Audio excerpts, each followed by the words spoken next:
Oh, I saw Oh, sit here. Oh, that's nice. You come from Boston, or were you? No, I don't even listen Oh, anymore. you No, I brought it Michelle, back. come on, man. It's from the Bangalore Don't treat Museum. me like no stepchild now, like you don't know me. I'm just trying to give her a poster. Yeah, You were next in line. You gotta wait your wow. turn. Good to see you. How you feeling? Yeah, it's a picture that I want to take you back there for coffee sometime. Back there. Try the vodka. It's really good. That was funny. Oh, that's fun. Why not ice cream? Why not? Well, you want to have ice cream before freeze thaw? I didn't. Oh, no, no. You try to pass out. I even know it. That's who's gonna do the framing then. Yeah, I brought it from New York. Good to see you.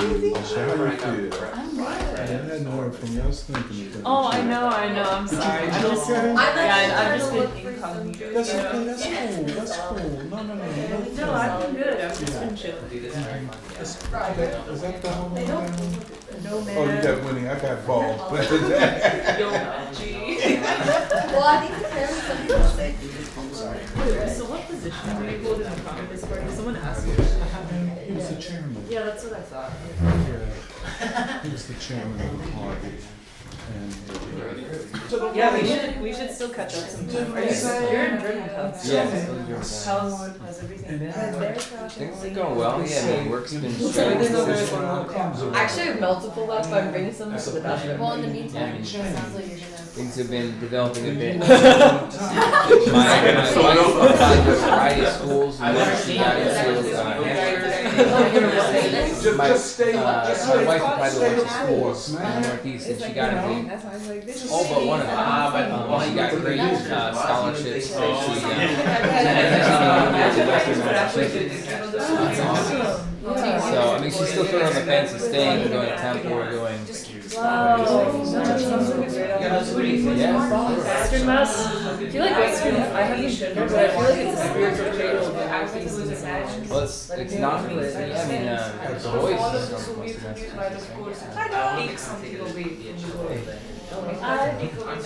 absolutely. You're absolutely So right. yeah, You're absolutely right. it's kind of up in the air right That's right. That's right. And see, that was- now. I'm still trying to figure out where my place is. And it was exactly. About the house because I want to stay in Philadelphia. Oh yeah. What up, Doe? And no, I mean, Good to see you, I'm money. not planning on moving soon. If I move at all, it'll be down the line. But your roots are here, yeah. Sure. I know where Yeah. actually My family's home is where I live in, so I I know. wouldn't want to rent that out. I've also heard about the way I remember the way you talked about restoring it. It's like a very dear thing. Oh yeah, it's family's home. Like a tablet. No, this thing is quirky. Oh, it's It's a long time. Really? I think Is it so. like a? It's I guess so. Okay. Someone's moving in. No, so my wife's maybe moving to West That's the Virginia. best. Like anything outside of the Indian rights, what I see. So it's a 4-year course. It's a big side, yes, it's going on. She's got 2 weeks to do. All even 90% of things we don't have, we have to get an idea from it somewhere. I've been seeing your I have so many more things that you said. I think that this is Oh, really? Bam! Another pop. That was a deep one. You're covered. That's so bad. Yeah. I guess we'll go ahead and get started.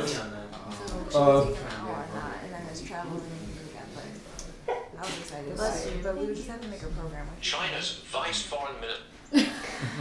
Sorry.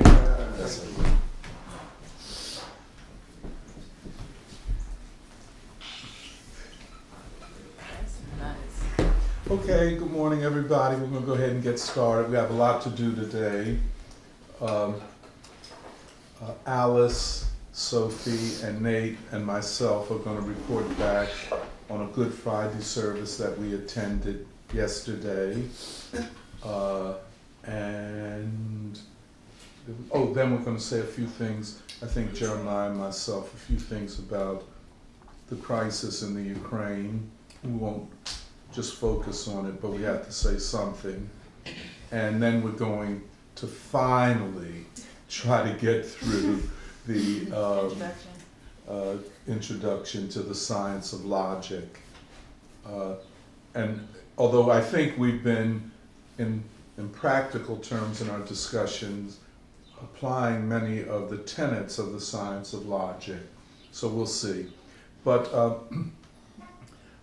if you all don't mind, maybe I'll start off about yesterday. The four of us, Sophie, Alice, and Nate, and myself, went to Good Friday services at a church in a small industrial town in southwest suburbs of Philadelphia, a town called Trainer, Pennsylvania. Industrial town that is now deindustrialized, is filled with drugs and drug overdoses and the whole nine. But this is a unique church, one of those old kind of churches, wood. I mean, something you would see in an not Aaron Copland, who is the, American. Douglas. Yeah, I forget, but, something, one of those churches that you would see in a painting of Americana. And I don't think any of us actually knew what we were in for. The minister had reached out to me and asked that I come. And I said, yes, I'm going to come, and I'll bring some people with me. And it was a service completely devoted to the theme, Jesus as an enemy of the state and as a political prisoner. And it was conducted by people who had been imprisoned as teenagers under this law, life without the possibility of parole. So in other words, you could be 16 or 17 and be convicted of a serious crime and be convicted or sentenced, I should say, to spend the rest of your natural life in prison. It was only with a Supreme Court decision in the 2008, 2010, somewhere around there, that said it was unconstitutional to sentence minors, people who were not adults, legal adults, to such harsh imprisonment. So the service was conducted, and the speakers, for the most part, were people who had done in prison 20, 30, and 44 years. Now, and the majority of them were women who spoke. I have never met a person who had been sentenced as a teenager to life without the possibility of parole. I'd never met such a person. This kind of sentencing went into effect in the late 80s and 90s. That's when we began to hear about that. So I'd never met a person who had been sentenced in that way. Nor had I ever met, nor had I imagined that I would ever meet women who were sentenced when they were girls to that kind of harsh punishment. The service was conducted, with great dignity, tremendous honesty. People were not, I think, should I wait a little while, Emily? Or? Yeah. It's the Wi-Fi.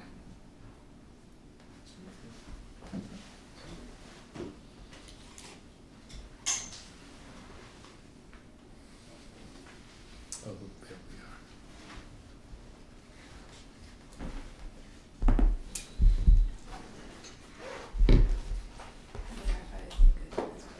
Yeah. People were saying the audio wasn't working. Yeah. So, No, it's like you go into this building and the service cuts yeah, out. that's okay. That's okay. I just want people who are listening to hear this. This is, Right. because I'm certain, I don't think most people have ever met a teenager who concerns like this, especially something to see.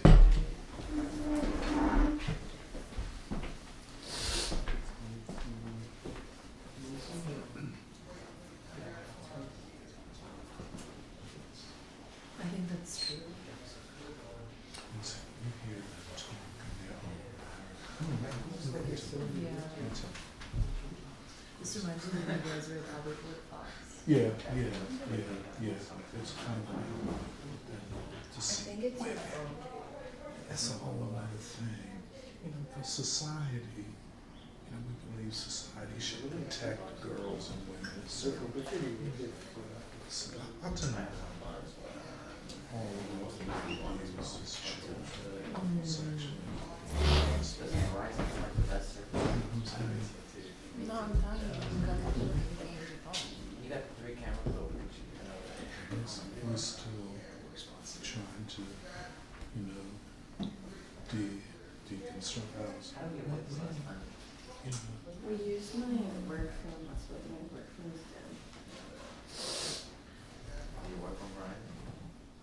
Actually,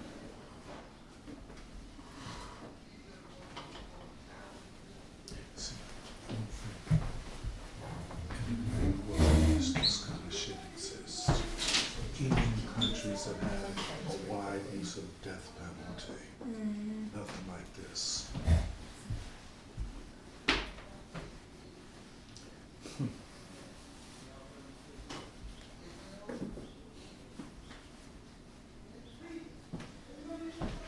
We were so warmly received.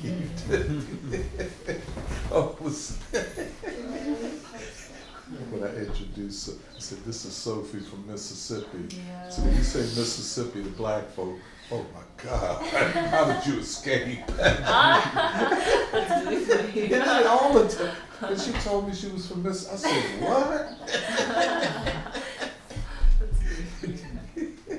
You know we're going there in May. Yeah, I heard about it. Yeah.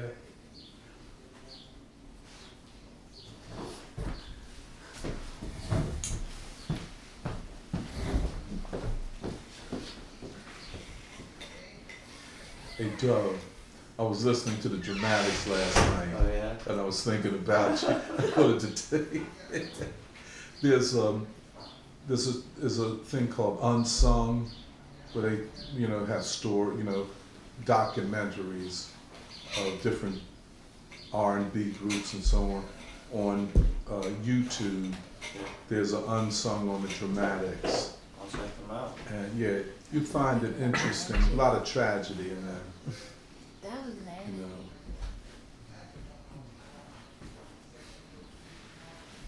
Emily, are you turning on a hotspot? Yeah, I just turned on my phone.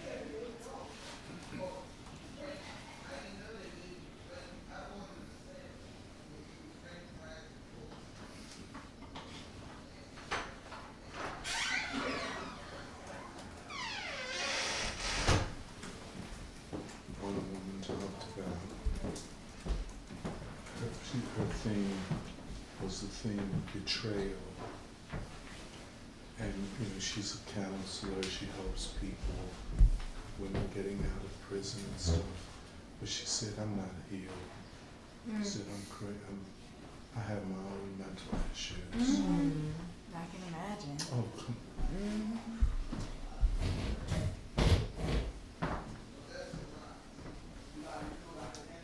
There's one woman, I hope she said she wants to come to the free school.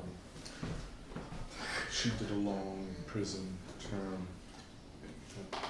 She spent a lot of time in solitary confinement as a girl. Oh, okay, I'm sorry. We'll just continue. Sorry about that. As I was saying, the service, which was Good Friday, Good Friday is when Jesus was hung on the cross and killed.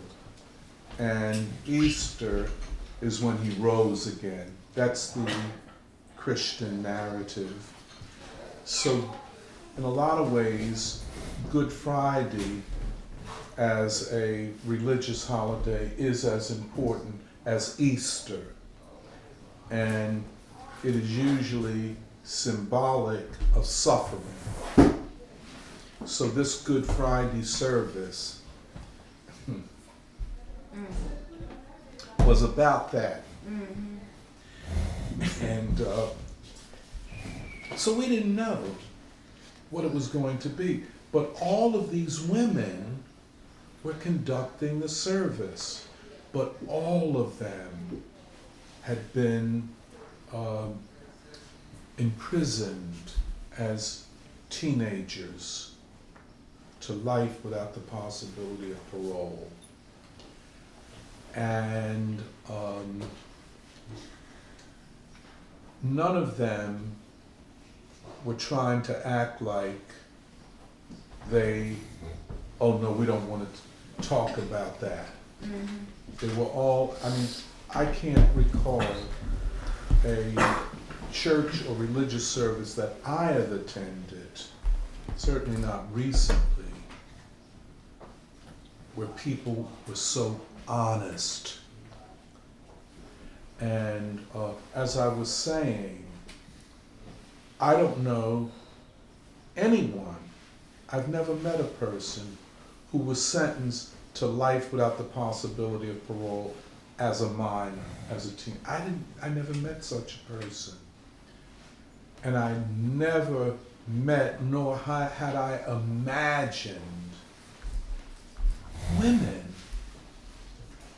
who were suffering that fate, And that's a whole new qualitative dimension of this.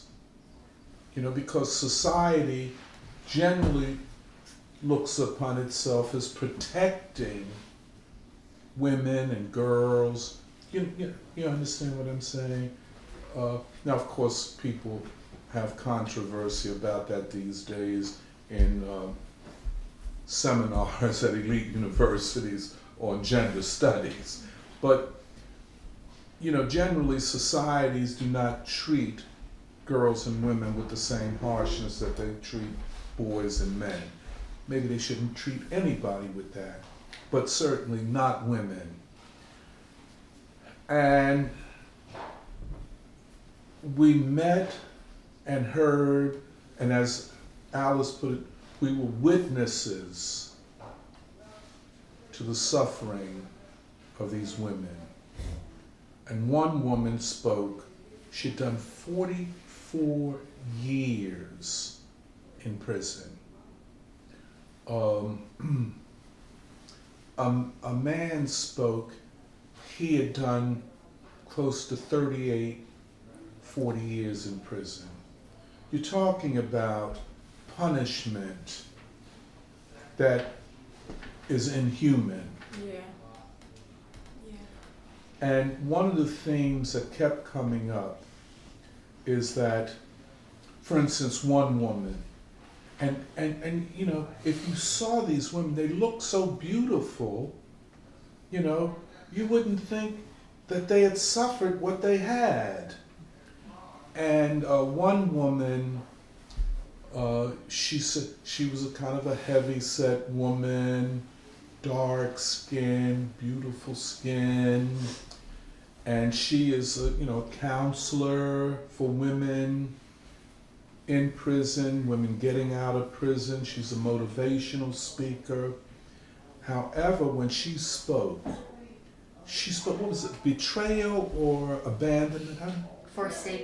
Forsakenness. The theme, the core of her presentation, to be forsaken. And you can imagine as a teenager in prison, in an adult prison, you feel forsaken. But she said that she had been forsaken all of her life. They didn't go into details, but this theme of having been abused as children, and therefore not being able to make good choices, as they put it, good choices.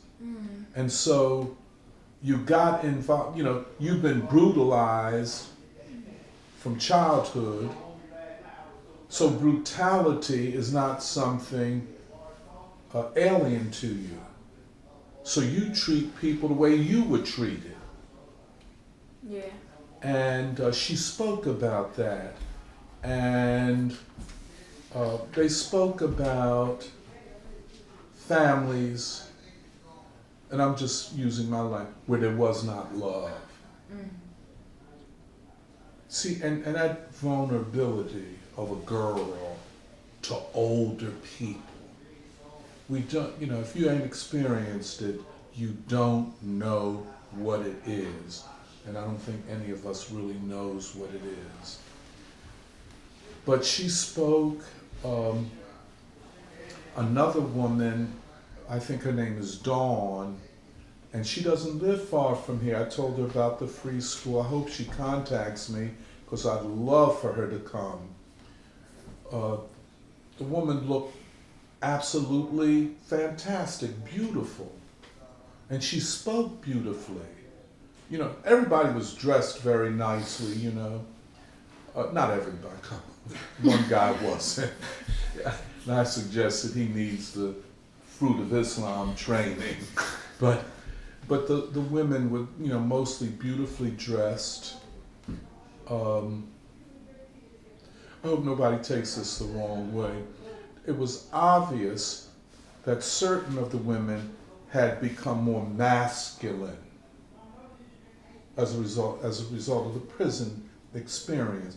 I mean, how does it, if you're 16 years old, a girl, even a boy, how do you learn to be a woman or a man? And you're in prison, and so, you can only imagine. Yeah. But most of the women were very feminine, in their dress, and, very nicely dressed. And this one woman, she preached a beautiful sermon. It was a Christian service.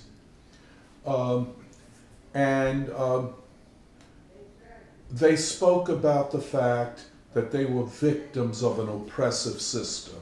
And just the way I put it now, that's the way they were talking. Just victims of an oppressive system. And the theme also is that they were freedom fighters. They were fighting against oppression. And Jesus was a freedom fighter. As the minister said, a Palestinian with dreadlocks. Yes. And a freedom fighter. And that in carrying on what Jesus was about, they were freedom fighters. And they were freedom fighters who knew from their own experience what oppression was. And then when we were leaving, we were talking to this woman, Dawn, and she seemed so confident and so on. You would think when you saw these people, you would think that they had completely healed in 2 or 3 years out of prison. They were just that normal in appearance. And except for the woman that I just mentioned, where she said, you know, I am still suffering. I have mental illness and mental problems. You did. Most didn't speak that way. But this woman, Dawn, only when we were leaving, we were talking a little bit. Did you see that she was shaking when she talked about the time she did in solitary confinement? Can you imagine?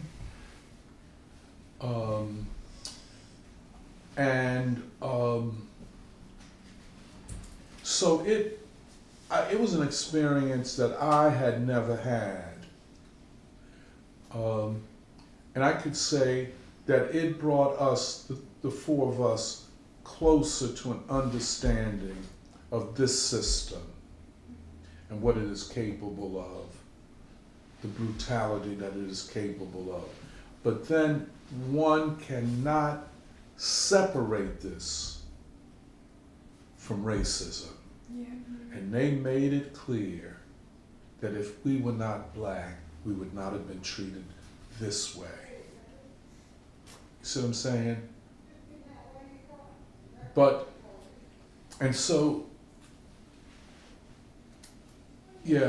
I would, maybe y'all have something to add. I don't want to keep talking. Yeah, this thing that you said about oppression, I think one of the speakers also described it as being in the belly of the beast. Like this beast that is America, where being in prison or incarcerated, they really saw the worst of America. And we're treated, we're treated like the way that you were saying, where we're disposable to the society. Right. And no one remembered them, like, for their human qualities. Because someone was saying, like, drawing the parallel between those who are incarcerated and Jesus himself as well, where there was two people, like telling the story when Jesus was crucified, and how the two men that were beside Jesus had responded differently to him being crucified. One was saying, like, if you really are the Son of God, can't you do something about this? But then the other was saying, like, didn't ask to be saved, but instead asked to be remembered. And that parallel being that for a lot that are incarcerated or in prison, they're forgotten.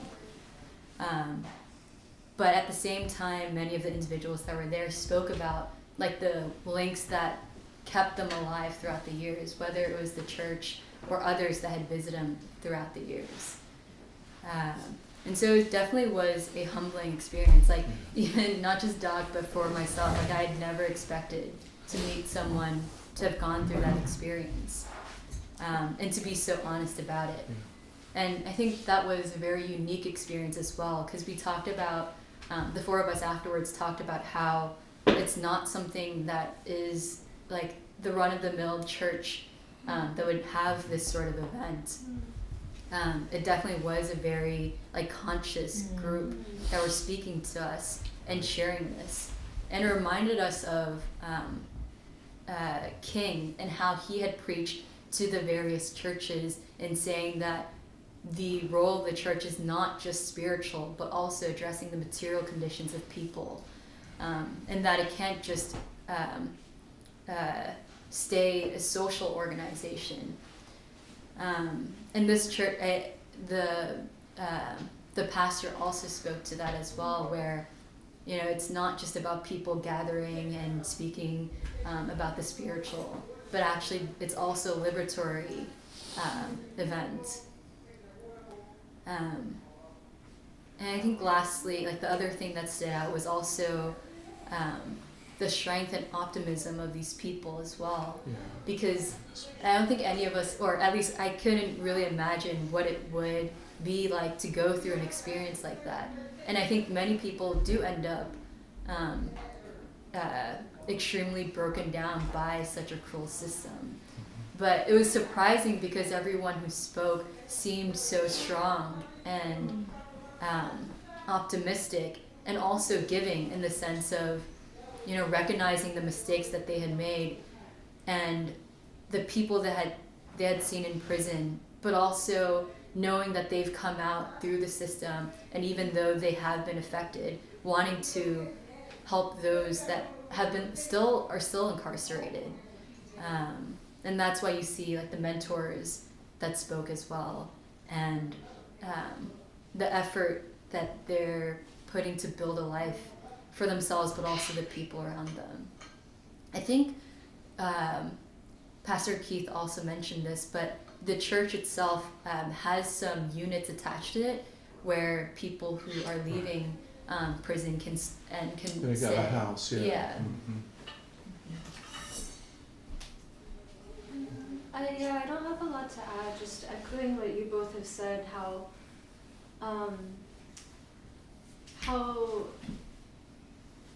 humbling it was to go to that service, and how humble all the speakers were. You know, each time they were introduced, like they're like, I don't know who that is. Like, that person sounds amazing, but I'm just me.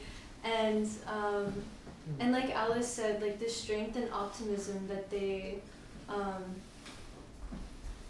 that they had, but that you could see there's so much below the surface that they carry with them, and why they feel so compelled to share their stories and to help other people. And like even the language they use is, you know, I'm fighting for liberation for my people, and just this sense of how clear they are and how committed to the truth that they are. And like Doc had said, like very honest, very open, that about reality and things that they had done, but the fact that like no one in this system can become a human or has that chance to really reach their human potential. And it was really heartbreaking. I think a very sobering reminder of the realities of incarceration, especially the racism in it. But I mean, everyone was so inviting, so warm, and you definitely get the sense, especially if you've grown up religious, like that this is how the church is supposed to be. Like it has a mission, it has a purpose, and it's not about evangelizing or converting people, but to really show people in such a brutal society that that we are one like people. And a lot of people kept saying this, a lot of speakers were like, they try to divide us, but we can't be divided. We are inextricably like linked together. Like even Dawn, the woman, she used a lot of metaphors like that, and it reminded me of King, you know, single garment of destiny. But yeah, and then, you know, we told them about free school, and Doc shared with a lot of them, and it's just such a natural message to them. You know, it's so organic to what they care about and who they are, and you know, they respect us coming in service of that, because they recognize that this is a shared responsibility and struggle. So yeah, it was really great. Say something. Yeah, sure. Yeah, not too much more to add, but I think it was like a really beautiful experience because how tragic it was.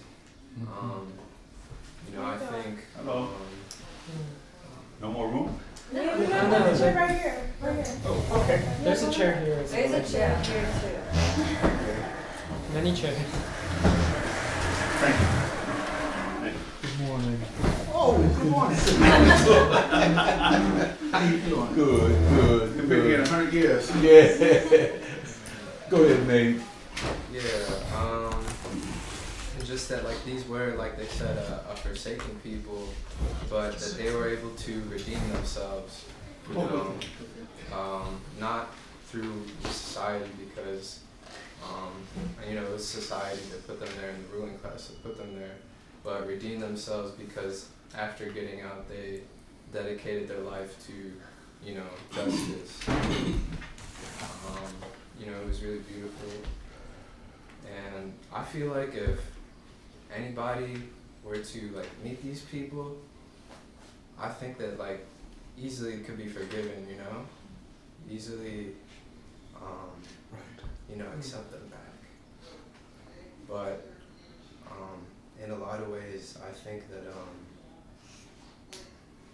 you know, I mean, you just gotta see who put in there. But I think in a lot of ways, going to that service made Christianity make sense for me, like people. I think so, you know, because I think, you know, you have like Moses and the Israelites, you know, you have Jesus, enemy of the state, you know, he was about, you know, justice and truth. And, you know, you have king and the slaves, and I think, I mean, especially these people, but black people have had to bear the cross in this country and pay the price.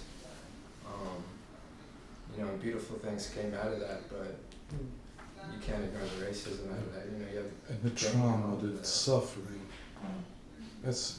I'm sorry, I didn't mean to interrupt you. No, I mean, yeah, that's. I mean, beautiful things have come from that, but you know, it came at a great price. You know, so it was something. You know, Nate and I were kind of talking about this a bit. He said that he could understand black Christianity and black people's connection to Christianity better.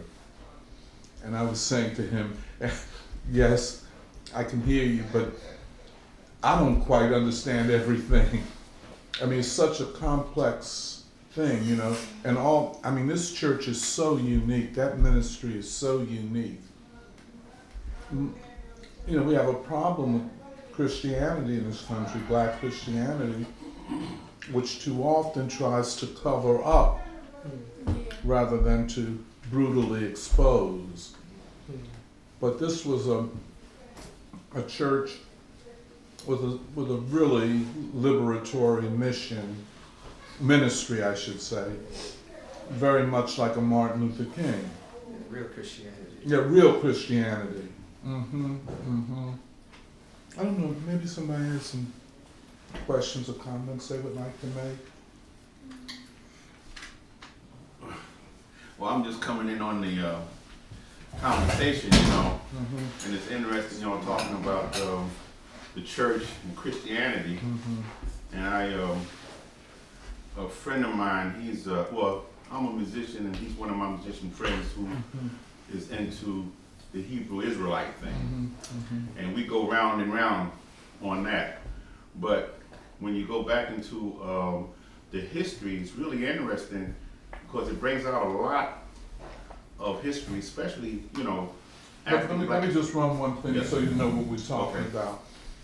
So we went to a Good Friday service yesterday at this church, a small church in Traynor, Pennsylvania, right outside Chester. And the whole service was devoted to Jesus as an enemy of the state. And as a political prisoner. And it was conducted by people, men and women, who had been sentenced as minors, as teenagers, to life without the possibility of parole.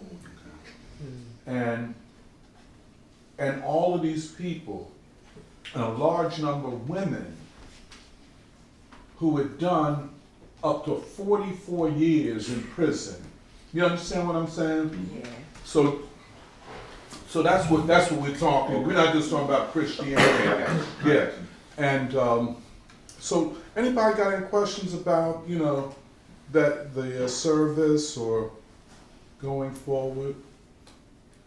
Yes, go ahead. I have a question, more of a comment, but I don't know. It's interesting. It kind of makes me think about something that the boys in Ball Green group have been reading, which is Dark Water, the boys' essays. Of course, you've read The Immortal Child and some others, and the boys bring up the quote that Jesus gave, and Jesus, known for forgiveness, one thing he said was that, you know, those who make the children stumble should have a millstone tied around their neck and thrown into the river. Because clearly one group of people we're not supposed to forgive is those who abuse children. Exactly. And of course, these women who were children raised in that environment is, you know, something that Jesus would have said is not forgivable.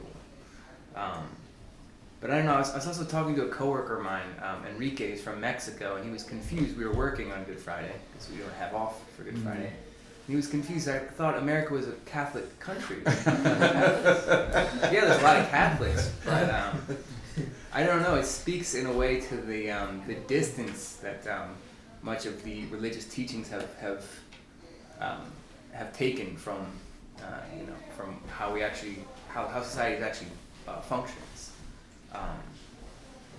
But we were also reading a short story called Jesus in Texas. I don't know if you guys remember this story, but it's very, very interesting because it brings that element of Jesus to, that period in time. And it's still today, that racism is still very, very strong today, but it's interesting how he connects all the characters that Jesus meets in Texas and sort of their relationship to serving people is directly their relationship to innocence and how Jesus treats them.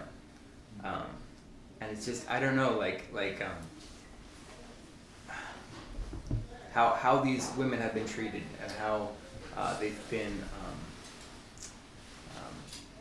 their livelihoods have been taken for granted, and not just theirs. I mean, this concept of the immortal child, this concept of our future, is lost when you say, okay, well, this person is condemned forever, and they're supposed to be, the child is supposed to be what's going to happen to us, So that's just what. No, and that came across. I mean, there were text and subtext, and you had to read kind of between the lines. The idea that we had been abused as children, we didn't make the right choices, but why were we treated like this? We could have been, as you said, rehabilitated, but there was no rehabilitation for us. Motherhood is an instinct that a lot of women have. I'm not going to say all women, but it's almost instinctive. Can you imagine that you go to jail at 15, 16, 18 maybe, and for 44 years, that's cut off to you. That's the one thing. It's beyond barbarity.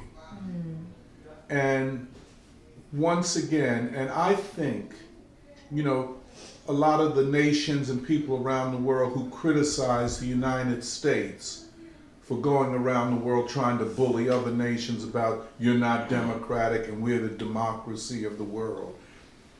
And nations respond, but they don't know about this. If they knew this, and I was saying to Michelle, or to Serafina, there are nations that pride themselves on the death penalty. For instance, Saudi Arabia. It's a death penalty country. But even they would not condemn a person, let alone a woman, to this.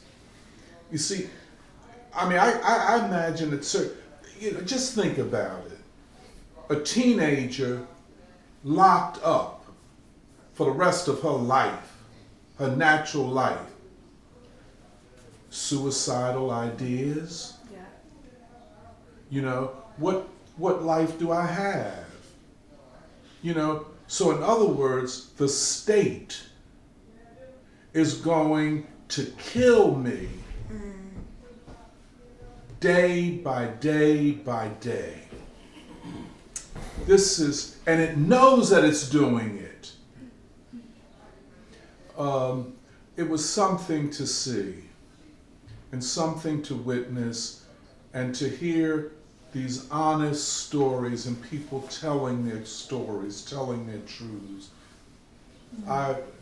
It was beyond. I'm sorry, go ahead, Michelle. Well, I was going to ask if you could clarify the relationship of these ex-prisoners to the church. Like, were they a part of the congregation, or is there something that made this church distinctive? And also around how many were there? Well, the church was filled. It was a small church. I would say there were about 80 people there, maybe about 80. How would you say? Yeah, I thought maybe 60 too. Okay, Yeah. okay, yeah.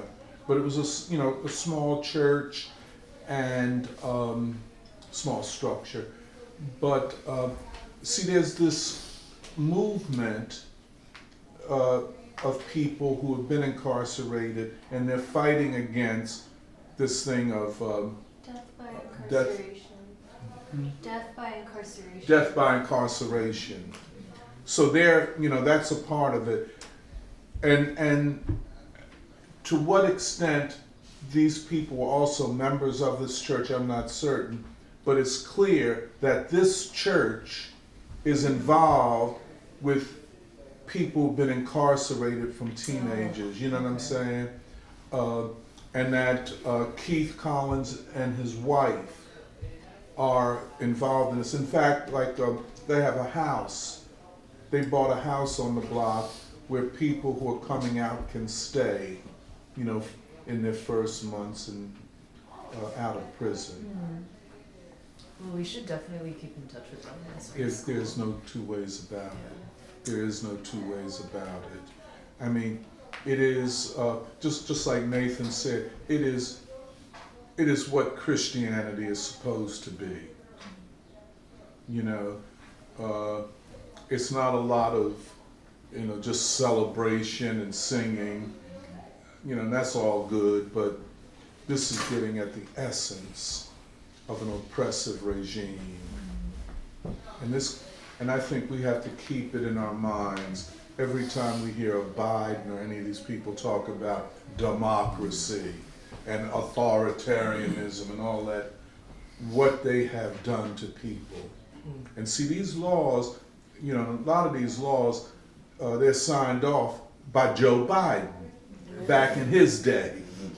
He's an advocate of all of this, as are the Clintons. So, anybody else want to add? Oh, go ahead. I just had a question. Did you say that this is not something you're allowed to do legally in America anymore? Well, that's why these people are getting out, because a Supreme Court decision said it was unconstitutional to imprison minors for life without the possibility of parole, and that's how they got out. The idea of a democracy where you're putting behind bars people you don't give the right to vote. Yeah, don't have the right to, but Well, a lot of these people were probably falsely, or convicted under. Maybe not. No. I know, but not. Yeah, not warranting something so severe. Yeah, no. That was even the Supreme Court had the rule that this was cruel and unusual punishment. That's the constitutional provision under which that those laws were overturned. So these people would be in prison during the late 70s, 80s? No, I think in the 80s. In the 80s? Yeah. Something just popped in my mind. Maybe the 70s too, yeah. I don't know. That's strange to me. I don't know why. But or maybe in that period, I don't know. Something popped into my head about the 80s, about how, and then them going to prison, and then, I don't know, maybe. See, let me just explain something. You see, after the Black Freedom Movement and the urban uprisings and all of that of the 60s and 70s, the state used the idea of fighting crime and law and order to blanketly come down on the black community. In other words, to solve the, quote, problem of black freedom, they sought to criminalize black people as a whole. You see what I'm saying? Now, once they got into the frenzy of it, and it was frenzied like, just like you see with this Ukraine thing, the frenzy, how they work up to like wild hyenas almost, just a frenzy. And so then there's no limit. And then they use crack. That's what another thing. So yeah, that was the 90s. That was- But it was already the ideological infrastructure in the 70s, and you're right about that. Now this woman that did 44 years, obviously she was imprisoned before 1980, Yeah, it had to be. in the 70s. You know? So yes, it is the law and order and fighting crime. And see, this puts the lie to the whole claim of democracy. And this is a free country. See, every time I see one of these Russians or Ukrainians come over here talking that nickel and dime espionage, you understand? No country, I don't think, on the planet has treated people like this.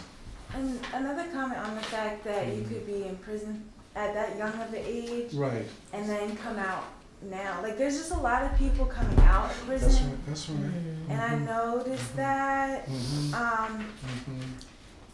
And that's why also the Nation of Islam is good. Yeah. Is an interesting force in this time. Yeah. But Yeah. hey Kathy. But then it's also like what happens to, I guess, a group or a community just around here? Like if you have older people who haven't gone through childhood in that sense, that's one. That's very important. But then there's, everything that's going on with the violence and things like that is uncontrollable. So, that's another point. But yeah, I guess that period. But then it's like the culture with hip hop. How does that come about? Why does that come about now? Or not now, but during that late 70s to the 90s period. What was allowed during that time, and what you're pointing out also is telling that what Biden signed off of, what Hillary Clinton signed off of, criminalizing black people. That's just a weird predicament to be in. No, it is. It is. It is. And if I might just say so, you've heard of Cointelpro, the FBI infiltrating black organizations and setting people up and that type of thing. Well, what really the counterinsurgency was far broader than Cointelpro. Okay. Cointelpro was invented in the 50s, targeting the Communist parties and leftist parties, but then it was expanded to take on the civil rights movement. But then the ruling class, the state as it were, broadened all of that to an all-sided counterinsurgency movement against black people, which included all of the assassinations that we know about, but then imprisonment. And so it was war against an entire people, and so you criminalize them to justify what you're doing. You're saying they are criminal. Because they're criminal. And since they are criminal, they have to be punished. And it has reduced, and everything that Martin Luther King talked about, this country has probably become the most immoral and hypocritical country on the face of the earth, maybe in all of history. Hitler and the Nazis, they said, this is what we do. We're going to wipe out population. This country does it, but says they're not doing it. Right. And if you talk, it's just the high technology That's another of thing. it, of the imprisonment, and just to, go ahead, I'm sorry, I don't want to talk. No, I don't know. It's just like, how are we so, it's something strange with all the social media, but in the development of technology also during that period too, because I was thinking how attached my generation's life is in general to our cell phones and things like that. Right. Yeah, but see, then social media is controlled. It's not a platform of free speech. No, it's not. It is bad as the corporate media. And all of this is about an ideological, propagandistic, even psychological Definitely. attack. And so, well, this one small church Right. where this truth is told, but that's one church. Go ahead, Alice. No, I was going to add to that because after the service, we had also spoken with Pastor Keith. Yeah. And it's interesting, two things that he had noted in that there is such a challenge and obstacle to having something like the free school or even the church in its mission. And the two things that he had noted were, one is how the church has really diminished from what it was in the past. And a lot of it also comes from like financial barriers that have been put on by the state as well. Because he's saying like churches for the most part, they're like certain, I'm not too familiar with it, but there's like certain tax regulations, but then where they should fall under the category of nonprofits. But a lot of churches have come down with debt because they haven't been categorized as that and are under financial difficulties. And so you have, even in the Church of the Advocate, a lot of it being in disrepair, and that being an obstacle to really doing its mission. And then the other piece he noted was also like what they're trying to build at the church is really a grassroots organizing efforts, as opposed to the celebrity activism or activists that you see that are misguiding people. Yeah. See what happened, and you're right about this, and Pastor Keith, he asked us to come back to his office afterwards, and he was talking about his own transformation and how he used to be a Superfly kind of preacher. And I said, wait a minute, Pastor Keith, slow down. They don't know nothing about no Superfly, so we had to explain that. But, and how, his transformation, he and his wife, to this liberation theology. Now you have to explain Superfly to everyone. Superfly, that's... Curtis Mayfield? Yeah, that's what I was he wrote the music for the movie. It's a blaxploitation movie.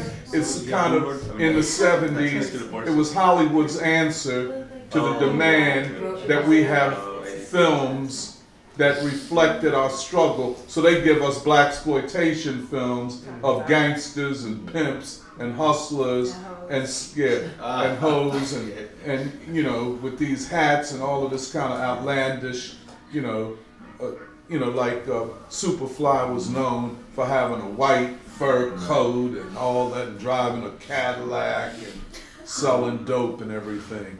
So this was the image, just like what a lot of hip hop does, to sell a brand, an image. Someone just popped up in their car.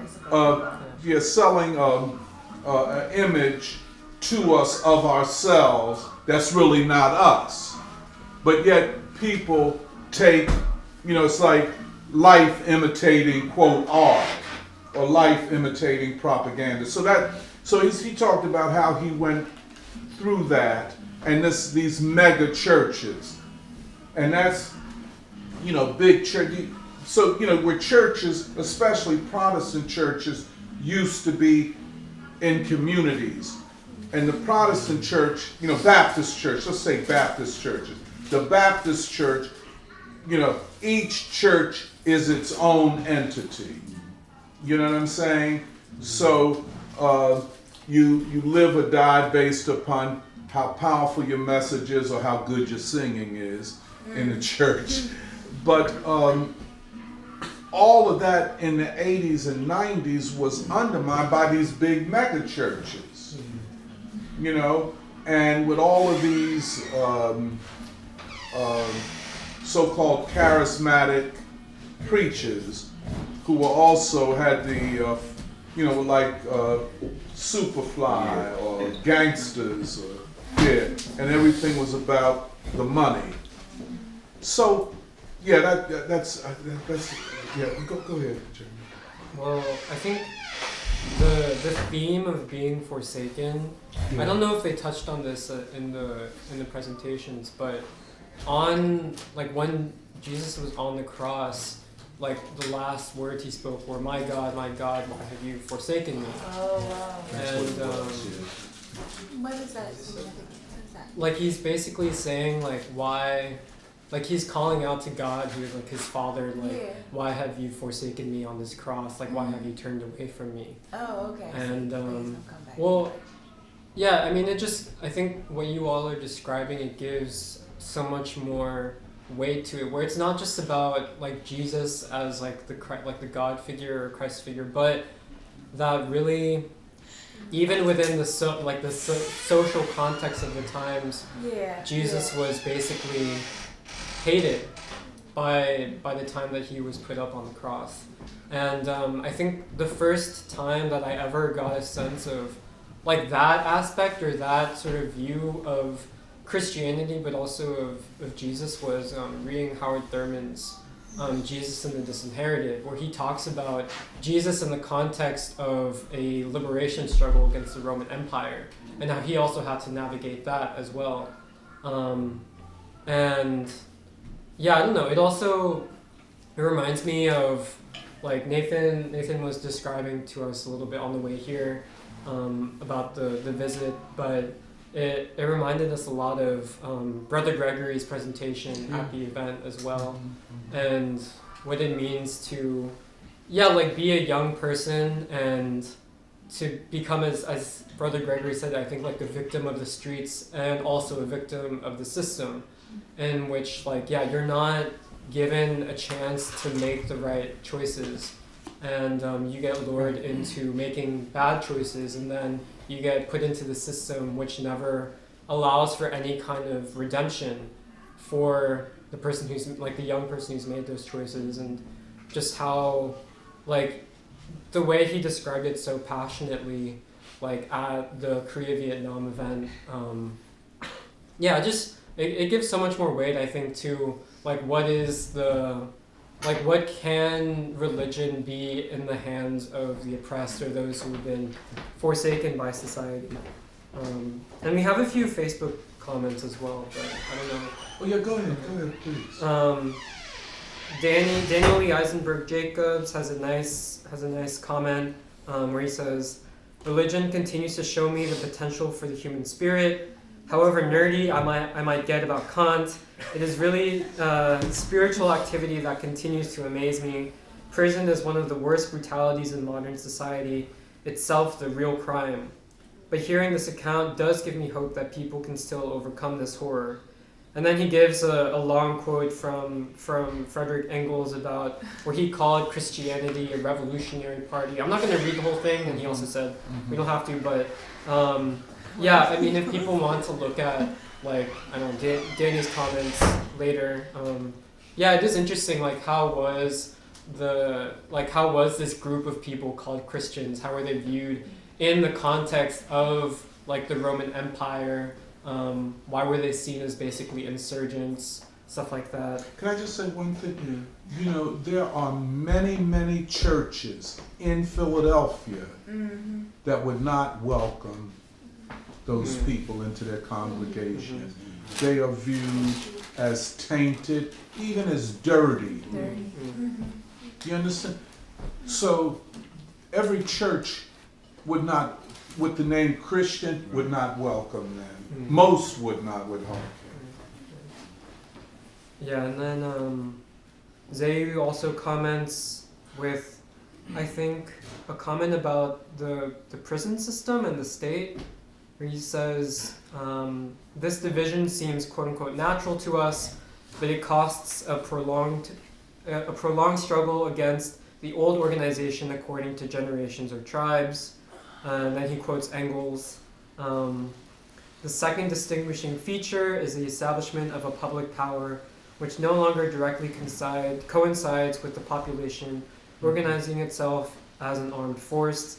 This special public power is necessary because a self-acting armed organization of the population has become impossible since the split into classes.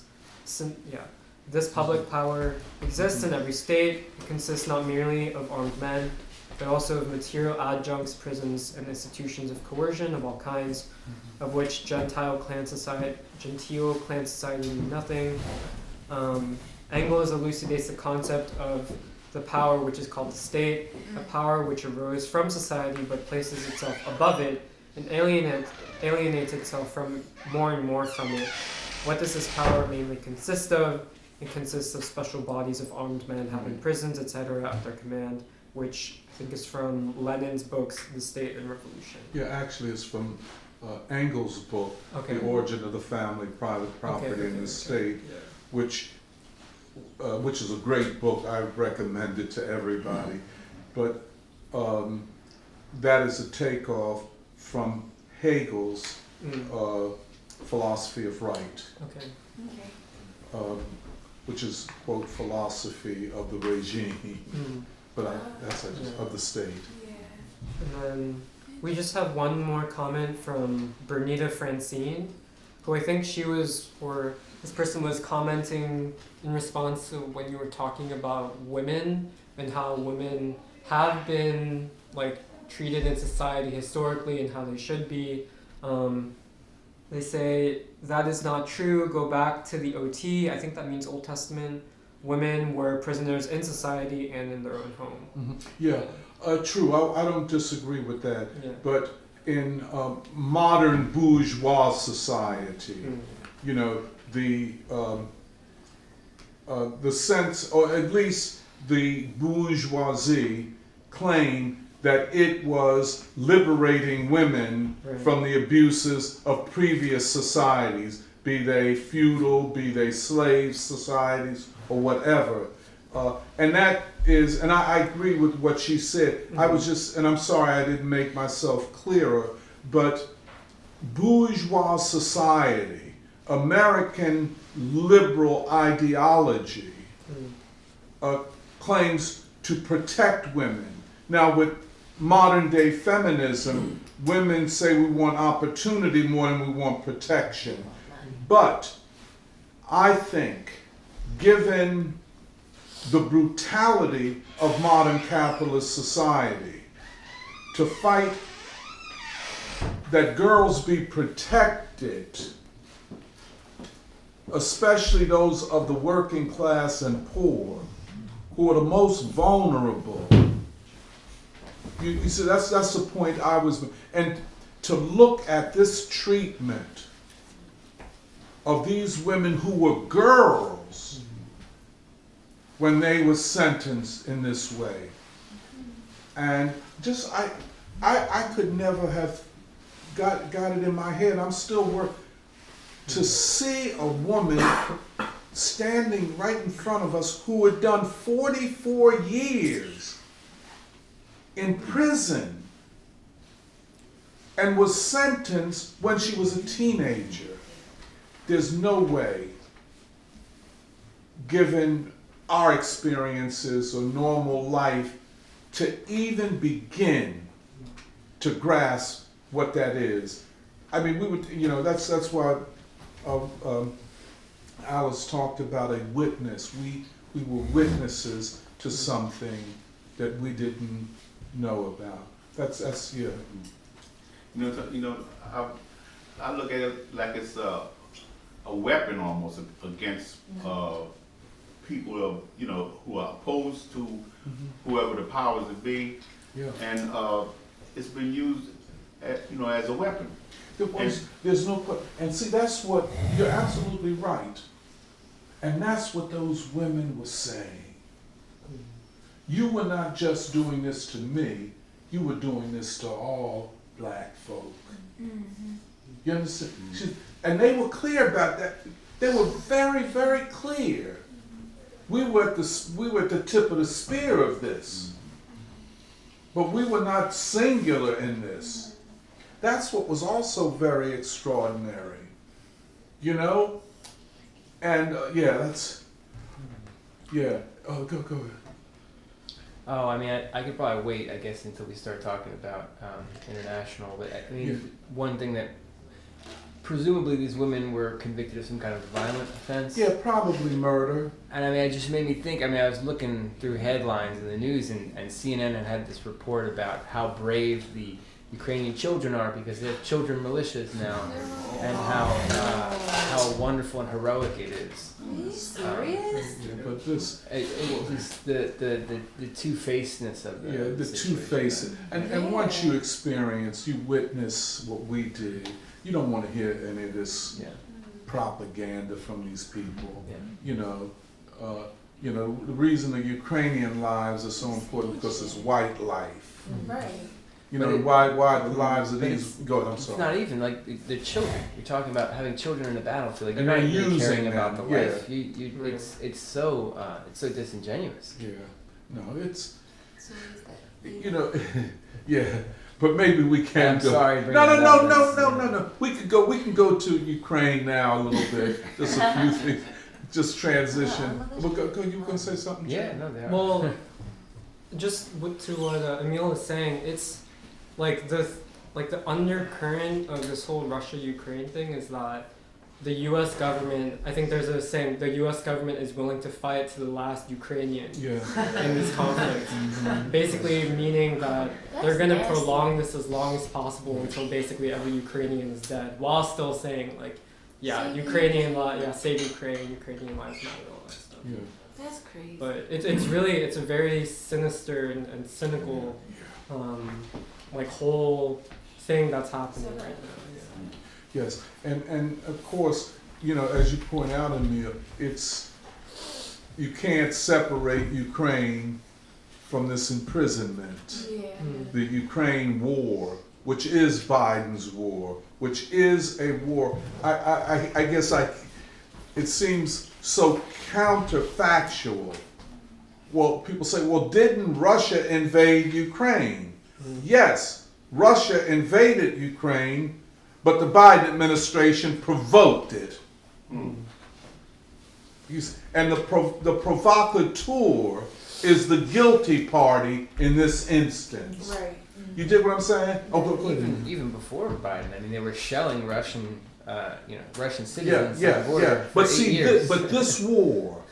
But see, even then, the Russians, and this is Putin's conservatism, they didn't, let the Donbass people fight. And the Donbass people were saying for years, why don't you give us more weapons? Why don't you recognize us? Why do you keep trying to have good relations with Western Europe rather than supporting us? We who have lost 14,000 lives because of the Ukrainians and the Azov Brigade and the right sector and the neo-Nazis. See, the position that Putin has today is not the position he always had. He was a compromiser. He wanted, and Lavrov, the foreign minister, they wanted to process this diplomatically. You know what I'm saying? They thought, one, they could separate Western Europe from the United States. Okay. See, that was the key thing. Germany needs our oil and gas. Austria needs it. Italy needs, And so through trade and economic relations, through the euro, using the dollar, being the good kid.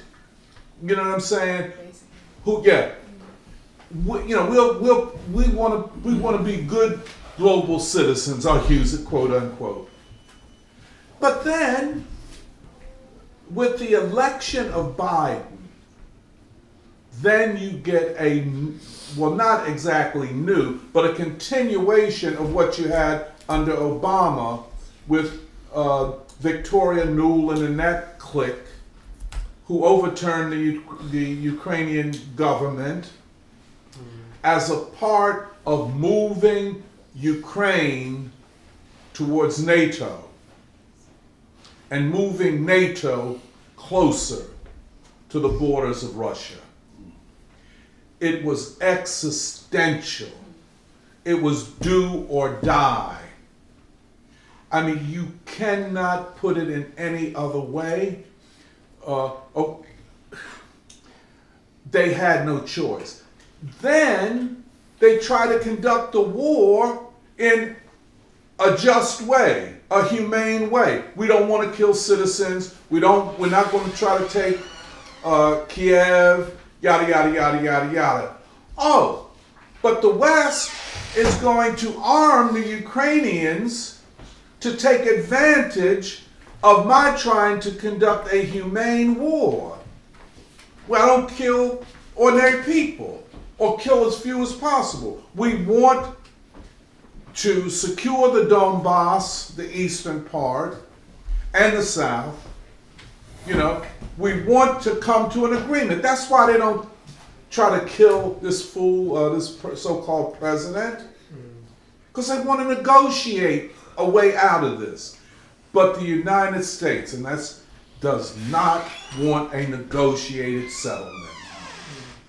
They want a war to the end. They'll destroy every Ukrainian and every European economy, including the strongest one, Germany. Go ahead, Jim. Yeah, well, it's interesting. I don't know if people saw, but I believe the Austrian chancellor went on what was supposed to be a secret, a covert visit to meet with Putin in person, and he was basically sent as an envoy of Germany. But I think the sort of story behind it was that Germany is definitely feeling like, you know, this whole thing of like energy, they get most of their energy from Russia, they can't really survive no matter how much they talk about a Green New Deal and going off of like, and going like completely renewable energy by like 2025, all that stuff.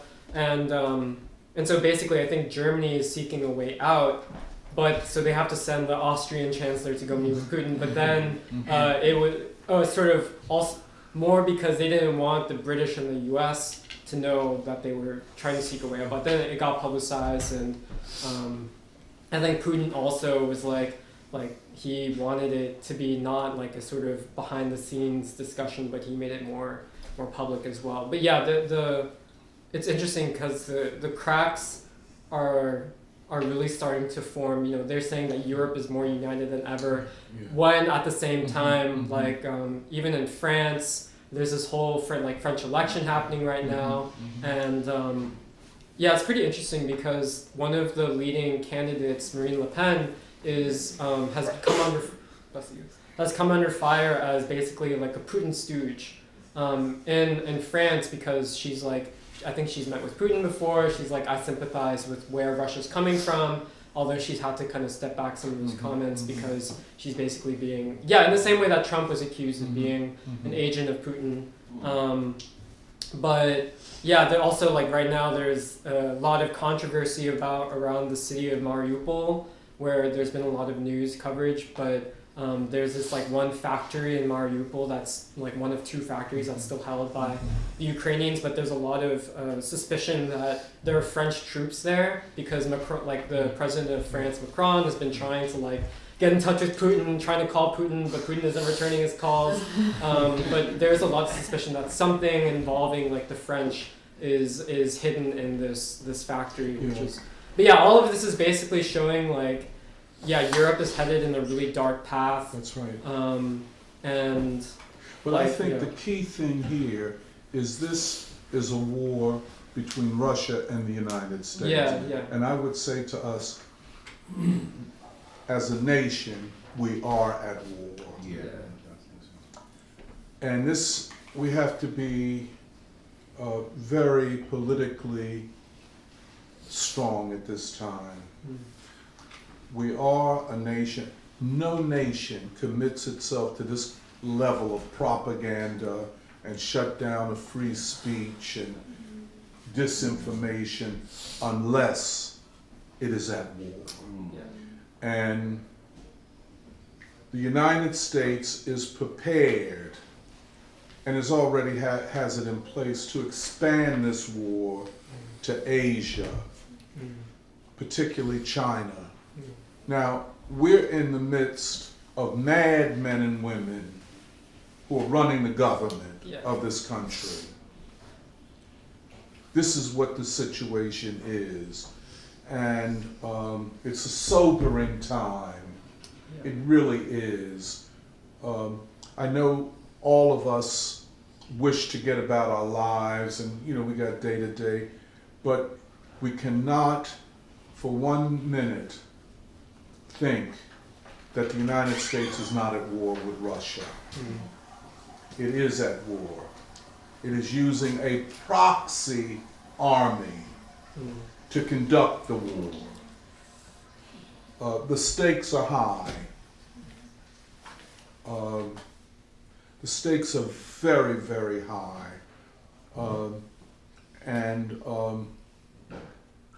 This bullying or attempted bullying of the Chinese.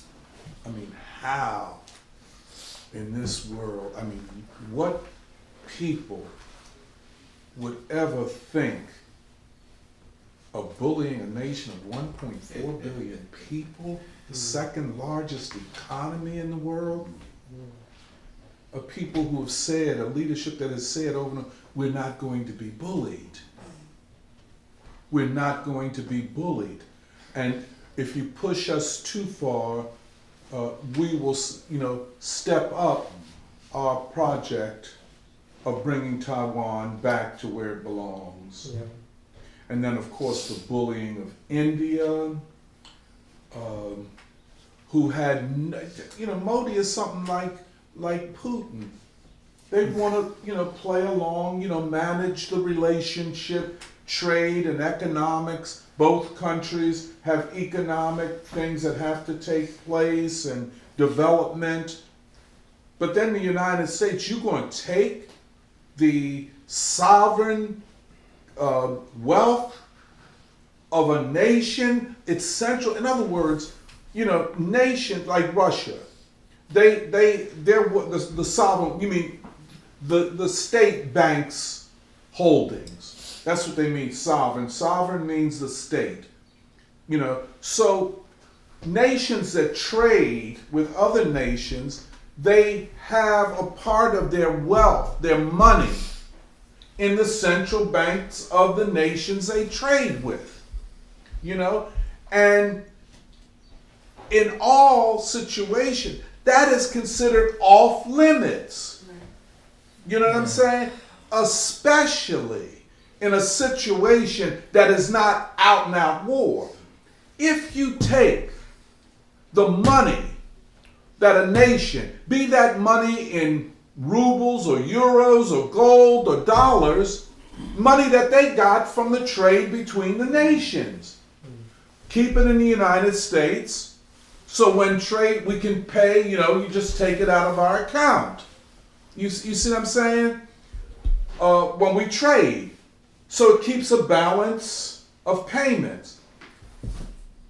You seize a nation's sovereign wealth, their money that they legitimately got through trade and so on. Who's next? Who's next? In other words, all bets are off. Which means then that nations have to protect their sovereign wealth from the predatory robbery that these mad people running the United States government are prepared to enter into. Now, big contradiction. The military, the Pentagon, is more hesitant about this than the State Department, the Antony Blinkens, the Sullivans, and whoever else they got around them. But I would say, this, even during World War II, I don't believe the United States is at war with Germany. The United States did not seize the sovereign wealth of Germany. And hence, when the war is over, that sovereign wealth can be used to rebuild the country. This is unprecedented. It is a policy of what we call a scorched earth policy. When the U.S. is finished, there'll be nothing left. Or maybe it will rebound against the United States. You see what I'm saying? This is, I mean, it's a, you know, you don't want to curse in a church. This is something unimaginable. No, hold on a moment. Go ahead. Well, just quickly, I think one of the important concepts that I think has been brought up over the past few months, I think even in relation to our event on Korea and Vietnam, was this concept of a people's war.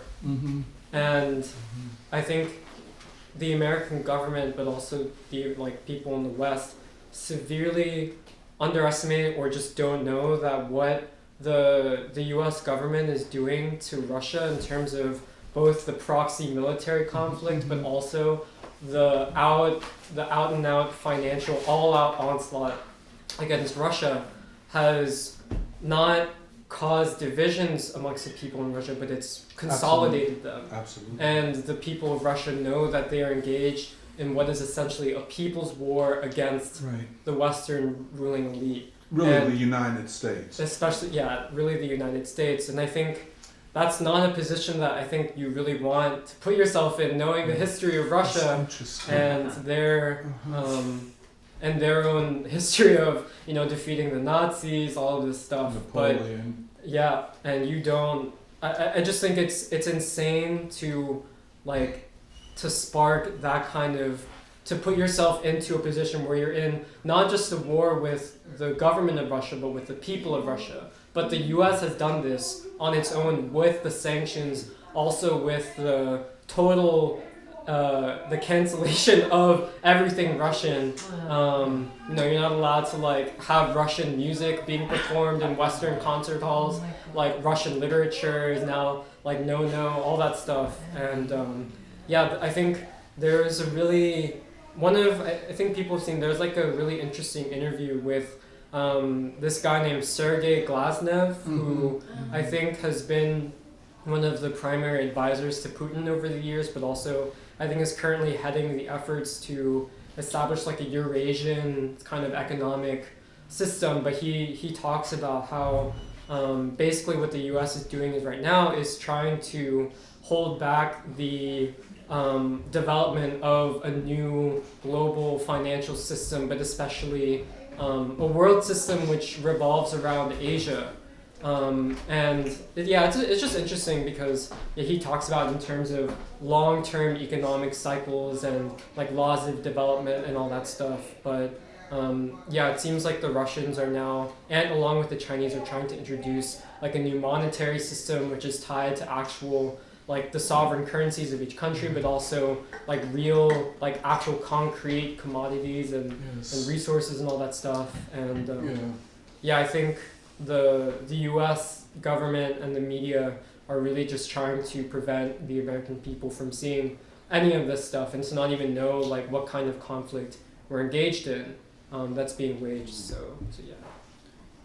I would also say they're uniting the rest of the world in opposition to America. So it unites the world. The policy of stealing all of this money from Russia, on top of the policy of stealing all the money from Venezuela, freezing all the Venezuelan accounts, on top of taking half or a third of Syrian territory and all of their gas resources. I was watching a celebration in Belgrade. They were carrying out full force, big Russian flags supporting the Russian operation. Yeah, Belgrade is in Serbia. Serbia, which was bombed by the United States at the end.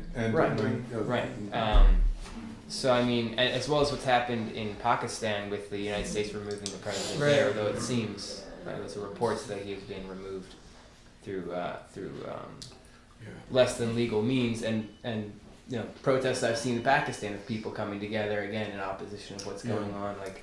People are recognizing they can't trust the U.S. dollar. They can't trust doing business with criminals. With what I think Putin said, the empire of lies. So much of the world doesn't even see this as America versus Russia. They see it as America versus the rest of the world. Right. That's right. So, and really the U.S. regime versus the American people.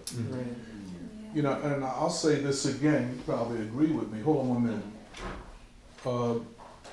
The anti-war sentiment among the American people is greater now than it was during the height of the anti-Vietnam War time. The American people, and this is why the propaganda is so ruthless, the American people do not want war. They do, I don't care, you know, you can call them white supremacists until the cows come home. You know what I'm saying? But they don't want war. You see what I'm saying? They don't want war. And see, this is, and you know, a point that we have argued and discussed, when I say argue, you know, talked about here so often, Martin Luther King. Yes. You cannot have an anti-racist policy unless it's also connected to anti-war. You see what I'm saying? So if you separate the fight for racial equality and justice from the struggle for peace, you ain't gonna get either. You dig what I'm saying? And this is what the Vietnam, North Korea event showed. And I mean, we just been saying this over and over and over again. Our critiques of the 1619 Project, fraud. Our critiques of Gerald Horne, a fraud. I mean, I hate, you know, I don't want to sound emotional about it, but you cannot fight for the rights of black people and other people of color in this country and not fight for peace. Because the wars that will be waged are against peoples of color in the rest of the world. So I'm saying, yeah, this is very important. But I would say, when you get Marjorie Taylor Greene, a congresswoman Republican from rural Georgia, coming out the way she has against this war, with all of the, or you get a Tucker Carlson, consistently against this war, or a Scott Ritter, or a Douglas McGregor. These are not the quote progressives are supporting the war effort. Not all, but you know, most of them. So that, yeah. Oh, go ahead. I'm sorry, man. I didn't mean to keep you waiting. No, I'm learning something here because you present a whole different side to what's going on. It's like a propaganda war between nations, and we're getting the information that we're getting. I'm kind of feeling sorry for the Ukrainians, but then when you come out with all these other facts, we never get this news. No, you know, and so the media is really manipulating. So it's like between Russia and the United States, it is really warfare because we don't. I mean, propaganda warfare. Because we're not getting the information, and that's a big problem. We're not getting the information, so they sway us anywhere they want us to go. That's right. And let me show you something. The manipulation of black folk, which bothers me the most. We're being manipulated. See, we're the most, quote, loyal voters for the Democratic Party, you know, which is not, doesn't express anything positive. I don't see it as a positive. I see it as a negative in our development. But here's what they come with. We're going to give you the first black woman on the Supreme Court. You dig what I'm saying? I'm not impressed. I'm not impressed with the Supreme Court. I can explain. But, so that then means that we are obligated to support Joe Biden and this war policy. Is that what the trade-off is? If you listen to black commentary, black politicians, the Congressional Black Caucus, that's the way they're playing it. You see what I'm saying? Joe Biden is the anti-racist. See, Martin Luther King, that's why that period when he came out against the war in Vietnam, remember he said, I was told by the media that you can't mix civil rights with anti-war. That you can't be against war in Vietnam and be for civil rights at the same time. You have to choose. You understand? And what they were saying is that you had to choose whether you were going to try to get more concessions from the, quote, liberal Johnson administration, or whether or not you were going to stand on principle. That's what was at stake then. I mean, and so now we're back to where we were as black folk in 1967 when King gives a speech, What Time to Break Silence. You listen to WURD, the Black Talk radio show. It is a disgrace. A disgrace, all of them.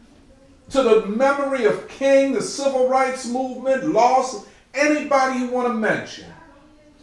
To play this kind of nickel and dime politics where we have to support injustice in order to, quote, get justice.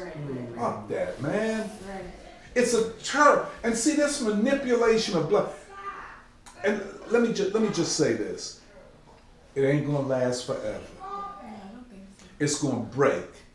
We ain't going to be... See, because already there's deep dissatisfaction with the politicians, period, here in Philadelphia. Yeah. What they don't do for the people. You know what I'm saying? So they don't carry that much moral authority or political weight, period. It's only a matter of time. So one person said to me, he said, Tony, how they going to be talking about the war in the Ukraine on WRD, and you don't, damn near the only cat in Philadelphia that's been over there in the Soviet Union and all that. And they won't even let you on. But I don't want to be on there with a bunch of bums. I really don't. I mean, I have it is disgraceful. And that's part of the counterinsurgency. You know, bring all the black folk into the Democratic Party, corral us in there so you can't think your way out. And then once we get everybody in there, we shut the rest down and call them radicals and, he ain't got nothing to say, But, like King said, how long? Not long. It's going to break. It's going to break. And that's I just wanted to say that, yeah. But yeah, go ahead, Samir. I'm sorry for talking. No. To bring it back to Hegel, I think it's famously said, or he famously said, that history repeats twice. First as a tragedy, then as a farce. And we talked about the history of Ukraine, where it was invaded by Napoleon and then invaded by Hitler, but no one talks about this history in the media, and the legitimate security need for Russia to be involved in the security situation.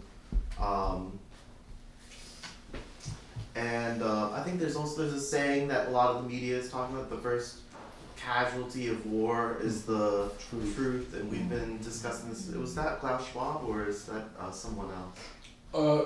Well, it's I don't know. It's been said so often. It's almost cliche. And then I've been thinking a lot about this, phenomenon Borgadol called American amnesia, where we're not even a year out of the last proxy war, Afghanistan, and we haven't learned anything about arming wild right-wing extremists. And this comparison isn't being made. In 2014 or maybe late 2013, I was anti-Assad, and I read this article in MSNBC about how this FSA rebel ate a man's heart And I was anti-Assad, but even I was like, ooh, that doesn't look good. Something else. Maybe I'm That's Washington-backed, strategy. There's an article in Yahoo News talking about how the CIA has been supporting Ukraine since 2014, and that calls into question, the State Department's relationship with these wild right-wing radicals, Absolutely. like the Mujahideen and Petro-Islam and the neo-Nazis in Ukraine, or how the Azov Battalion has traveled to Hong Kong, and there are photos of Azov Battalion members in Hong Kong. And then finally, in the 90s, there was a Turkish NATO general and a Turkish Grey Wolf fascist and a drug smuggler, and they got into a car accident, and it revealed sort of this relationship between the state and criminal elements that was called Ergenken in Turkish lexicon, because a lot in Turkey it's very dangerous to be a journalist, and journalists had always said the state is killing us, and this event revealed this relationship between natives. The most concrete event I can think of that reveals this relationship between far-right radicals in Europe and the NATO or the deep state. That's what Ergenken means. It means the deep state. Mm-hmm. And there's a project called Operation talked about Cointelpro, but in Europe it was called Operation Gladio. So if the Soviet Union were ever to invade Eastern Europe, there would be underground, networks of right-wing radicals and NATO-connected guerrillas that can be, activated when the time comes, and it seems like they happen. Yeah, and it's Latin America. People talk about corruption, but the CIA and the deep state have always worked through criminal elements. They did it in Cuba, they do it in Mexico, and this guy Zelensky is a tool of criminal mafia groups and drug dealers, and he's probably, I think, he himself is strung out. But that's part of that goes along with the thing, But yes, of course. That's why they have all this other noise, and fabrication, because below the surface is more going on. And just like Hitler and them, at the end, as World War II was coming to an end, they were praying that Eisenhower and the Western armies would get to Berlin before the Red Army did, because they understood that the Soviet army was going to purify the country. You understand? It wasn't going to be no collaboration with Nazis as happened with the United States. See, and that's what they know in the Ukraine. That when it comes to Nazism, they've had a bitter experience. No nation on this planet experienced what they did in terms of Nazis. 27 million people killed. So that's why like Jeremiah said, you look at the polls, 86% of the Russian people support Putin. Before the war was only 60%. Well, that's pretty good given what's happening over here. But why? Because they reference the historical experience of Russia and the other Soviet and Belarus and Kazakhstan and the Chechens and so these people suffered together. Whatever they disagreed with, I'm a Muslim, you're an Orthodox Christian or whatever, we were all the victims of Nazism. And there's going to be a purification of that country, or at least the part that well, see, the other thing is just this: they got to destroy that corrupt Ukrainian army, and that's when you hear all this. The war has moved to the east. that's where the main army is located now, and that's that's going to be the throwdown. That's going to be the. I'm sorry. Go ahead. So I just forgot to conclude, correctly, but I'm sorry, to I bring it thought you back to Hegel, history is important, and history matters. So, as opposed to what Orbital is saying, American amnesia. We don't think history matters or it's the end of history. But also in Serbia in 2005, they bombed the Chinese embassy. Yes. And that matters. Yeah, yes. People don't forget. Yeah, and you're right. History does matter. Go. Anybody else want to? Yeah, I guess I just wanted to add this idea of supporting Ukraine, and how much support Putin has. How much support does Zelensky actually have? Because he was voted and elected on a program of peace. That's how he got elected. And before, a year or two ago, before he banned all opposition parties and media and threw journalists in jail and opposition leaders in jail, he's getting around 20% on polls, right? So that's like, is that major support? I mean, we would argue no. That's what Joe Biden's getting right about now, right? So what are we talking about when we say support Ukraine? Are we talking about the people of Ukraine? Oh, hell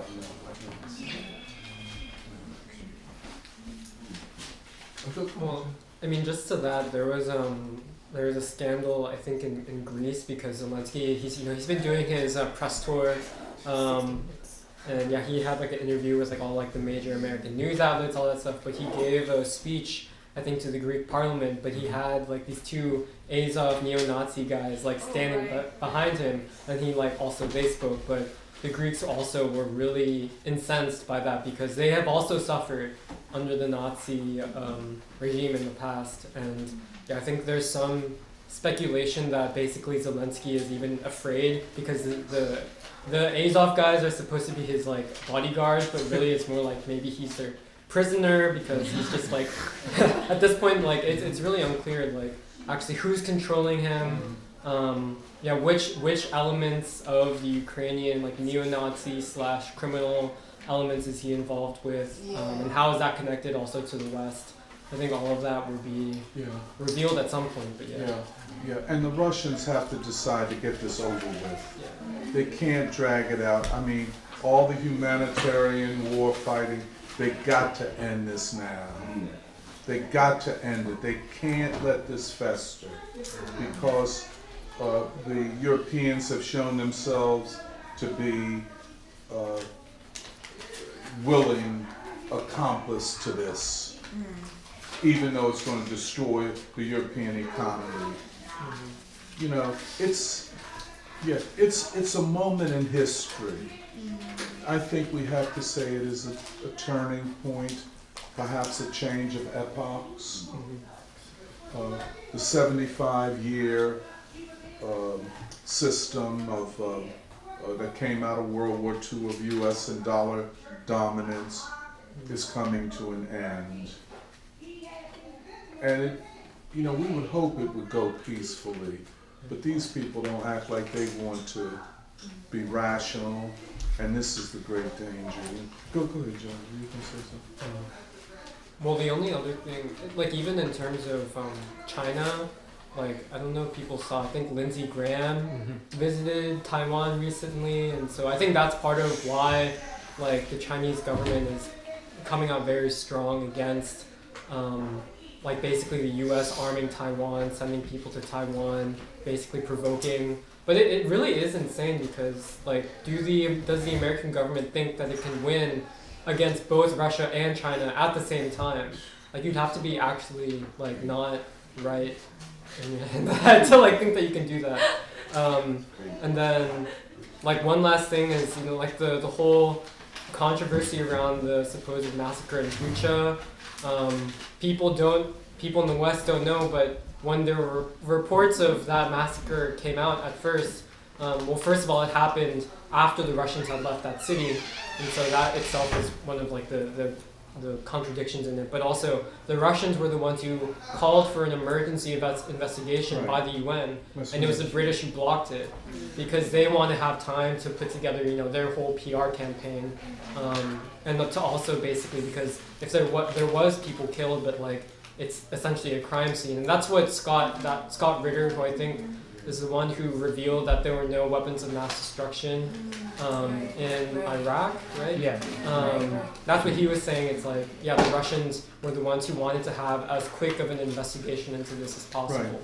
But yeah, all of it is part And of then the all of a sudden they're cleaning up the whole crime scene. Yeah. So nobody can investigate. Excuse me.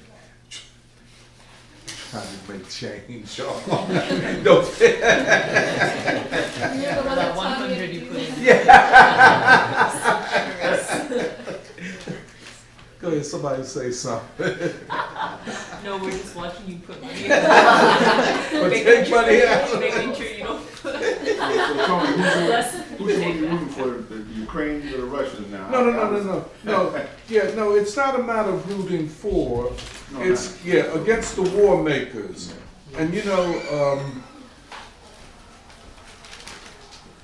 again,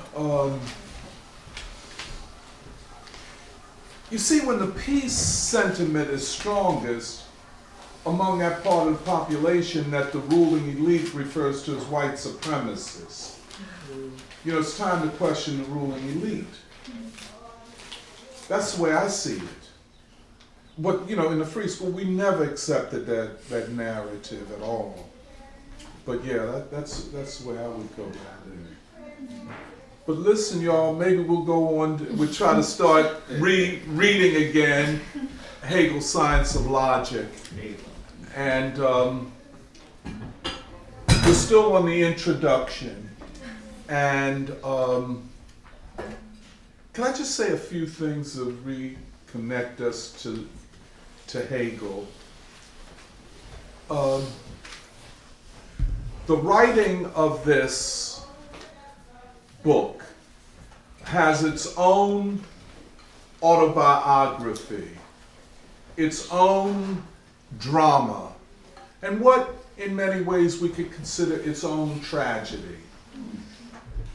It is, I think, the most revolutionary work of Western philosophy, of 2,000 years of Western philosophy. And I would argue one of the most revolutionary works in the history of philosophy itself. Because what it does, well, first of all, what Hegel himself says, that philosophy is the science of sciences. In other words, philosophy equips science, which is, how could I put it, the major claim of the liberal bourgeoisie, that no matter everything else, crimes and maybe not so much crimes, that the West has elevated science to an unprecedented level. Okay. I don't think it is worth arguing against that claim. It's not worth it.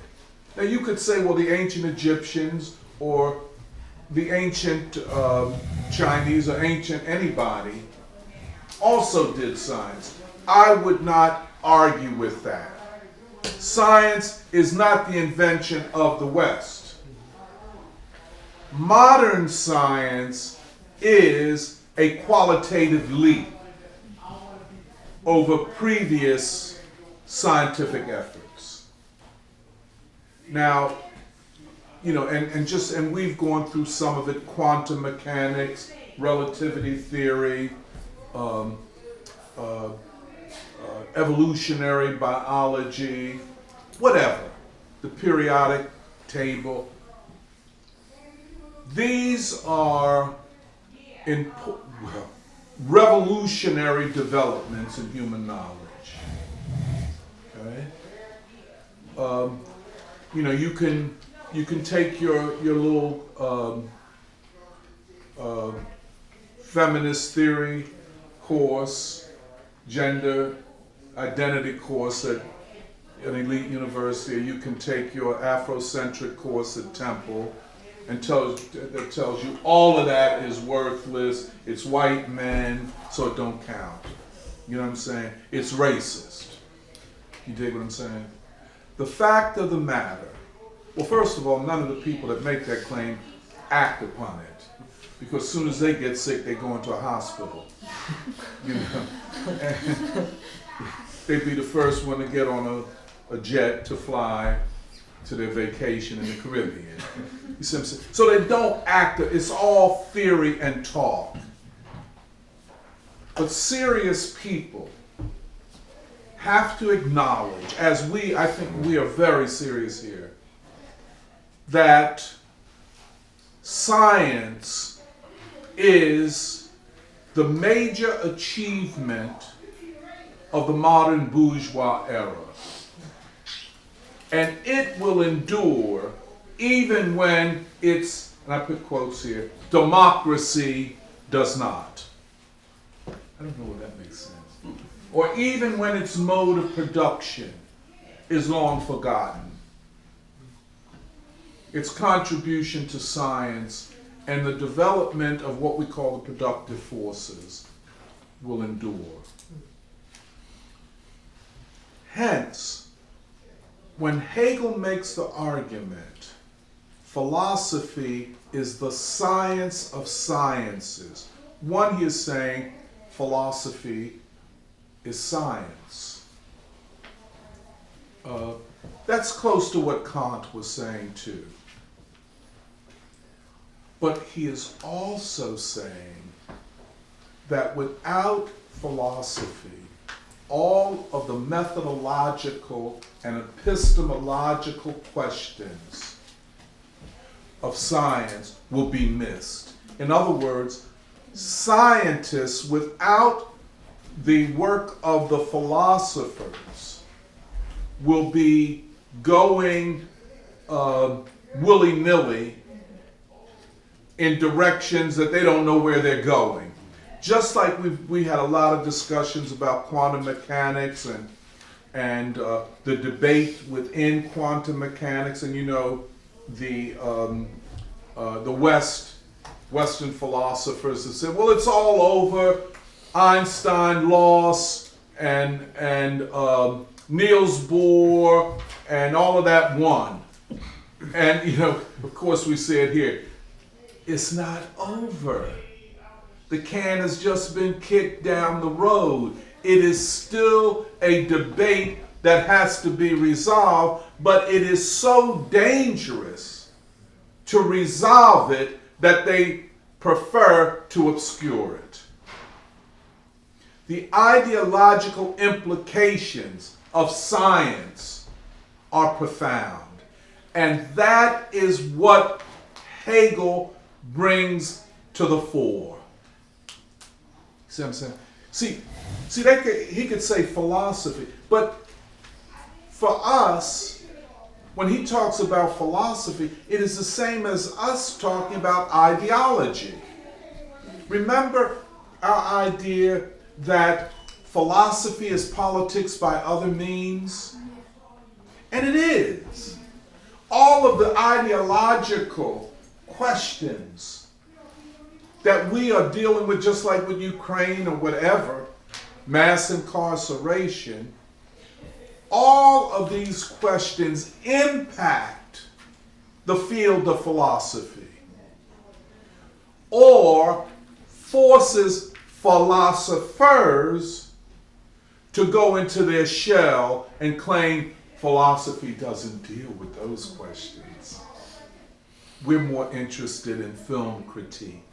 You see what I'm saying? This is very important.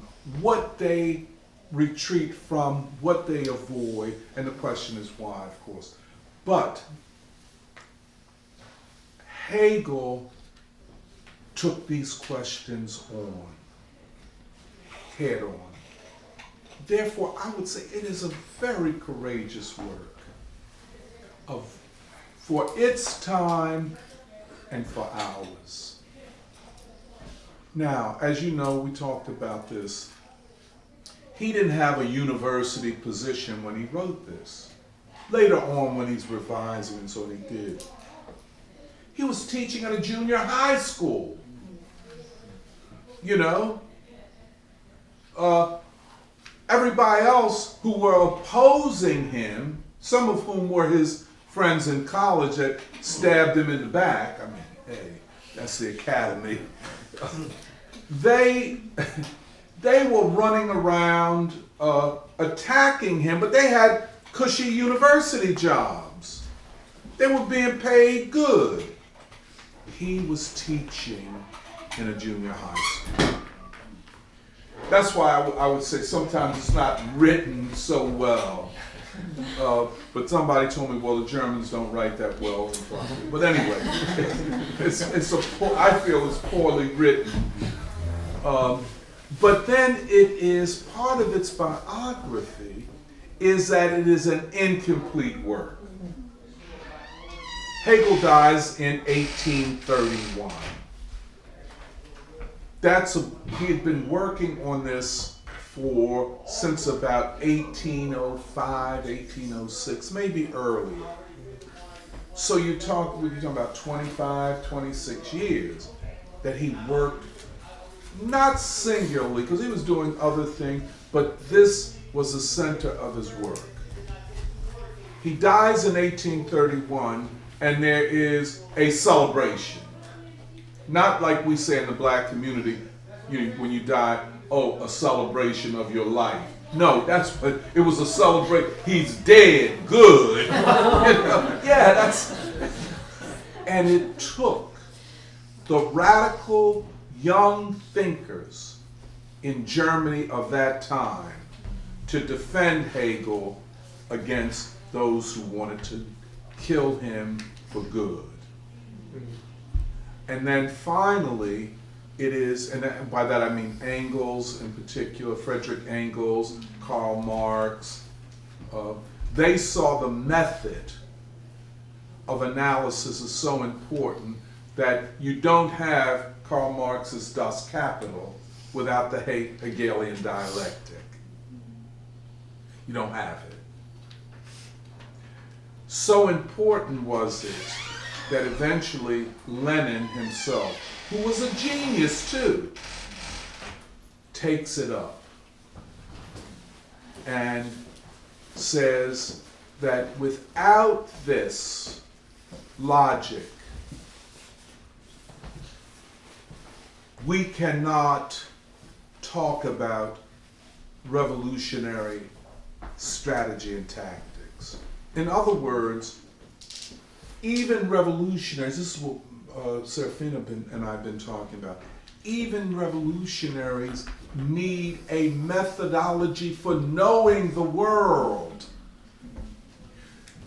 What Hegel calls logic is a combination of methodology and epistemology. Epistemology has to do what we call a theory of knowing.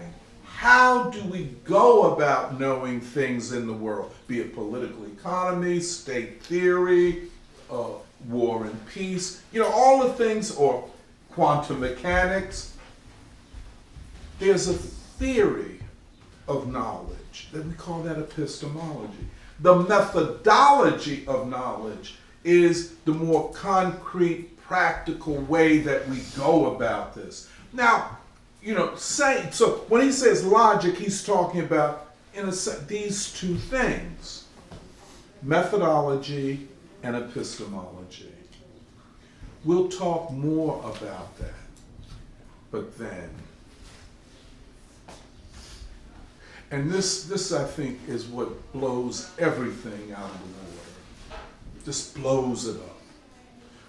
Friedrich Engels says there are 3 laws of dialectical logic. Okay, we've been through this. Quantity changing into quality. Everything exists as a unity of opposites. And third, the law of negation of negation. Now, I am of the opinion, and you've heard me say this, that the central law of dialectical logic is the law of negation.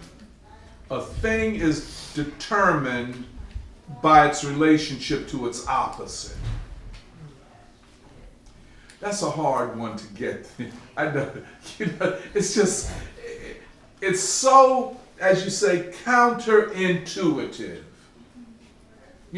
Because thinking formally, not substantively, okay? Or put another way, thinking about the way things appear rather than the way that they actually are. There's something very seductive about formal logical reasoning. Something very seductive, especially if you've majored in mathematics. This is the most beautiful thing in the world.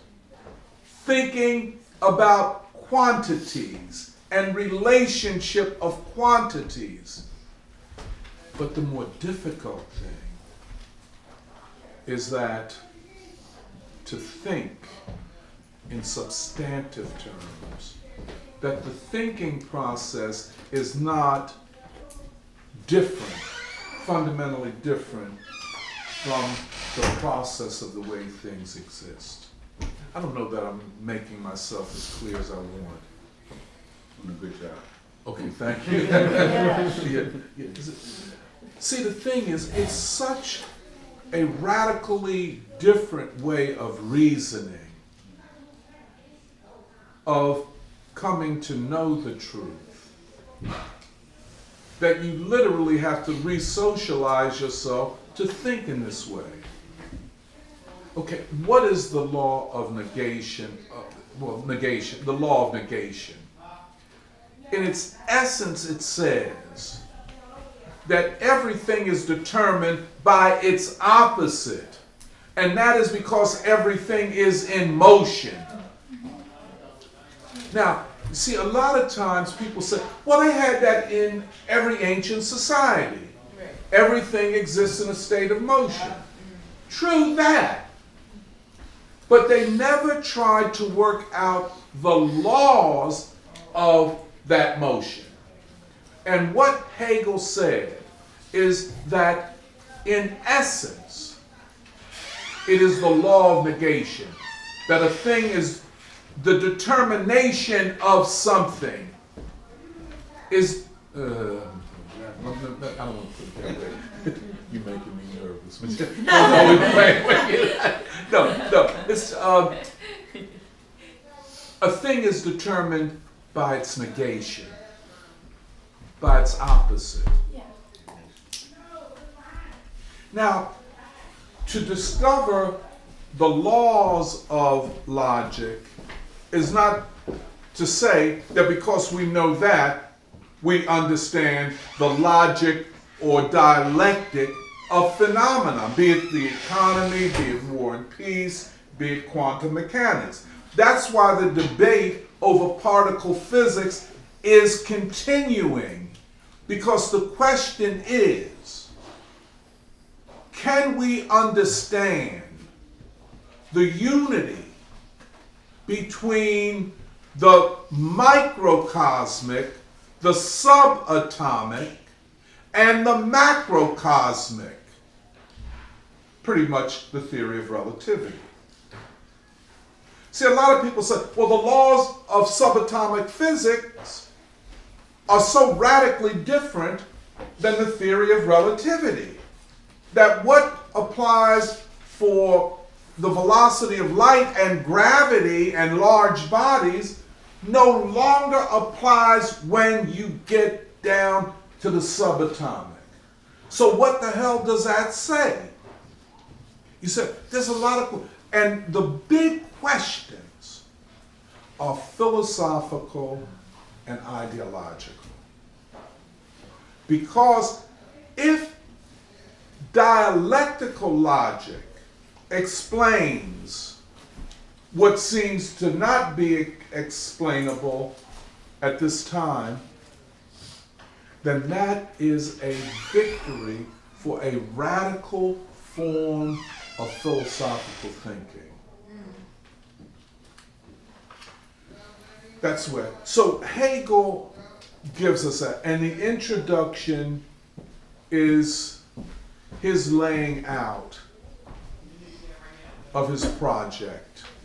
And this is the second introduction, and this is the one he completes right before he dies in 1831. So, I mean, anybody got a question about any of that? Is that Hegel's book right there? Yeah, this is one version. Okay, but y'all, you want to start reading?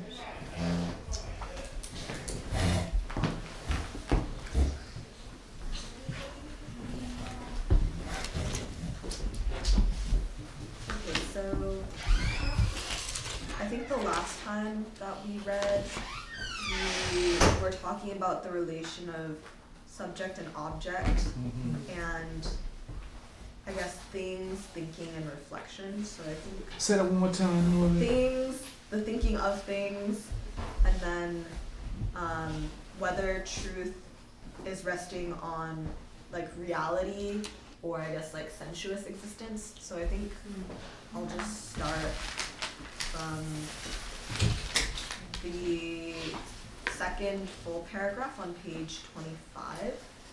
The introduction.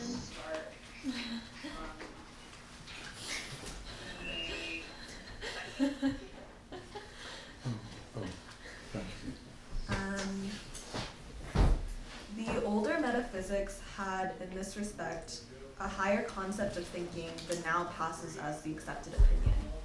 For it presupposed as its principle. Take your time and read a little bit louder, Nora, please. For it presupposed as its principle that only what is known of things and in things by thought is really true in them. That is, what is known in them not in their immediacy, but as first elevated to the form of thinking. Okay, go ahead. I want to come back to that. As things of thought. This metaphysics thus held that thinking and the determination of thinking are not something alien to the subject matters, but are rather their essence, or that the things and the thinking of them agree in and for themselves. Also that our language expresses a kinship between them. That thinking and its imminent determinations and the true nature of things are one and the same content. Okay, I'm sorry, this is very important. I just want to, you began with these views of the relation of subject and object, right? Okay. Does everybody understand the difference that he's making between subject and object? Okay, this is very important. The subject is the individual thinker. The object is that which is being thought of, being analyzed. You see what I'm saying? So whenever you see the word the subject, it is always the individual. Now, Hegel has already established that human consciousness gives human beings this unique ability. You can call it reflection or to know something. And there's a whole debate about the subject of knowledge, which we won't get into now. Just one point. Immanuel Kant focuses exclusively upon the subject because he makes the argument that the object outside of consciousness cannot be known in its essence. Eddie, that's the same argument that Niels Bohr makes against Einstein. That the quanta, the electron, neutron, whatever, the particle, only comes into existence when we experience it. That is subjectivism.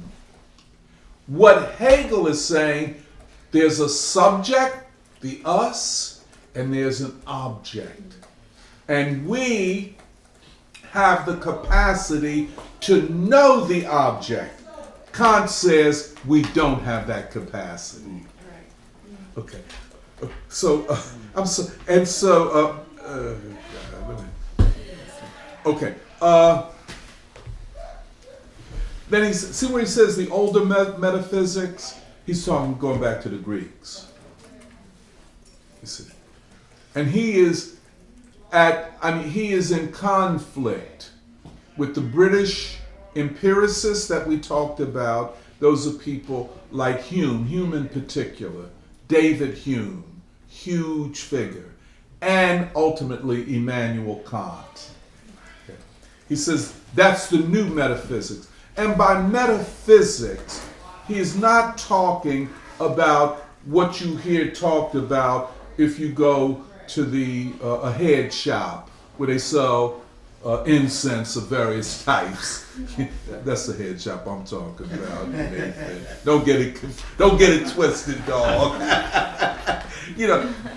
When they talk about metaphysics, they're talking about so-called ancient mysticisms and cosmology and Madame, I forget her last, that everybody, that even Gandhi went to when he was in England. But those, that's not what he's talking about. The assumptions that we bring to our attempt to understand the world. In a lot of ways, when he uses the word metaphysics, he's using it in the way that we just discussed, epistemology. Okay? And of course, this is the way the German discourse is. So this is his use of metaphysics. So he's saying that his metaphysics starts from the assumption that the subject can understand the object, can know the object. Makes sense? Yeah. Okay. And Kant and Hume being a representative of the British school, the Anglo-Saxon school, Kant being the German thinker who makes a compromise with the Anglo-Saxons. You see what I'm saying? That metaphysics said you can only know what you experience. Now, one other thing. He uses the word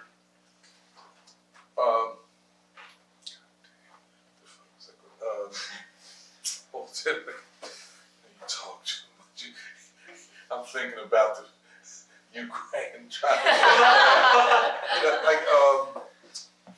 immediate and mediate. Immediate. I-M-M-E-D.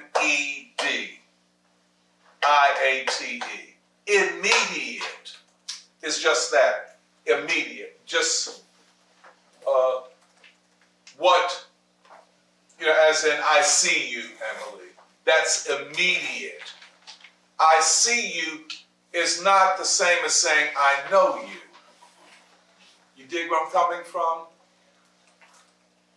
To know you, or to know anything, it must be mediated. Mediated as in M-E-D-I-A-T-E. You see the difference? The immediate is the pure reflection or perception. Perception.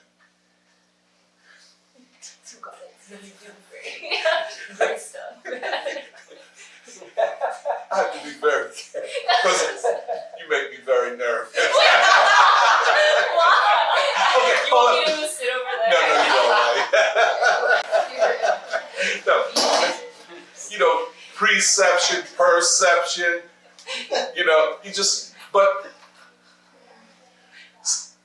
Just small parentheses. You see that little thing that we were just going through? Yeah. That's what a lot of philosophers spend their whole life doing. That minutia. You see what I'm saying? In fact, there's a great philosopher named Ludwig Wittgenstein, an Austrian from back in the days, but the philosophy of language. But anyway, what Hegel is saying is that all knowledge is mediated. It must be mediated. Now, how and what mediates the immediate? Does that make sense? What mediates the immediate? You see what I'm saying? And that is the logic.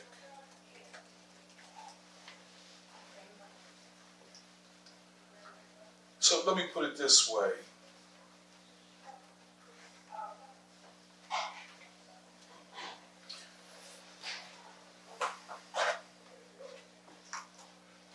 If, for example,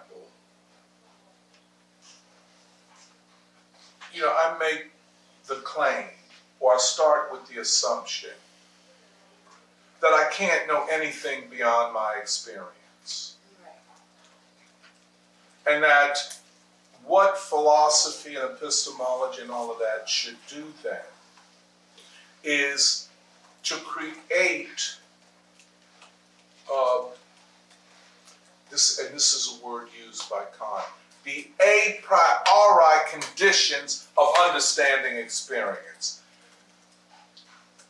The word a priori is Latin meaning before the thing, before the experience, a priori. And you see it italicized, A and then P-R-I-O-R-I. A priori.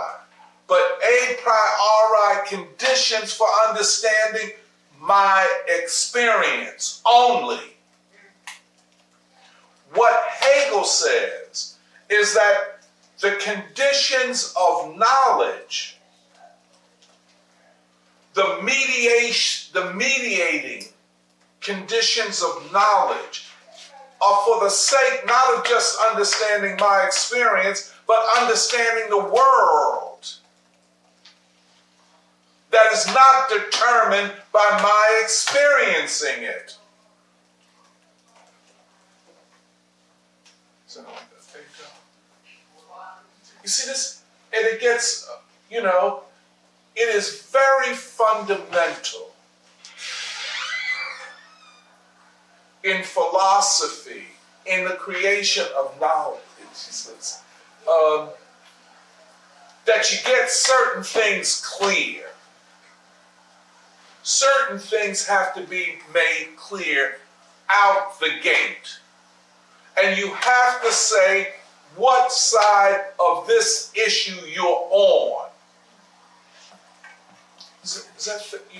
You just can't be going around, I'm not going to discuss all of that. No, that has to be made clear. Even if you're going to do philosophy as film criticism.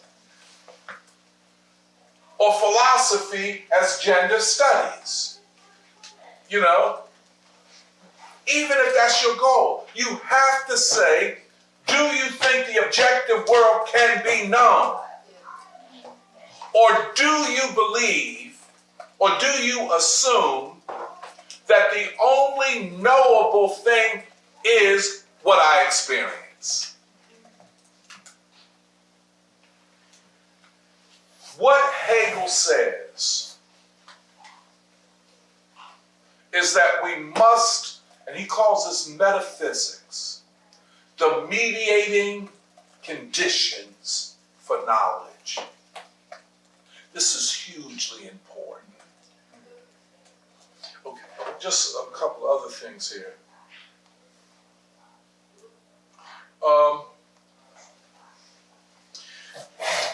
I really appreciate, do you mind if I just read this paragraph?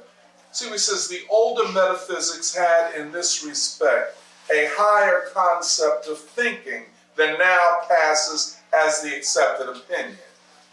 You see what I'm saying? He's talking about the Greeks as opposed to the Kant and the British. For it presupposes as its principle that only what is known of things and in things by thought is really true in them. That is, what is known in them, not in their immediacy. That's a crazy way of talking, but what he is saying is Aristotle and the Greeks, the ancient thinkers, felt that we could know the world beyond ourselves. Okay. This metaphysics thus held that thinking and the determination of thinking are not something alien to the subject matters, but are rather their essence, or that the things and the thinking of them agree in and for themselves. Also, our language expresses a kinship between them. That thinking in its immanent determination and the true nature of things are one and the same content. Now, the word immanent, I-M-M, and not eminent, E-M-N. This has always been a hard one for me to get the same. And I don't think, I guess that's what I'm saying. It ain't even worth taking a philosophy course because they don't explain the difference. Imminent means the same as immediate. Like you say, it is imminent that Joe Biden is going to send weapons to Ukraine. That means he's about to do it, you know. Eminent means inherent to. Eminent, how would I put this?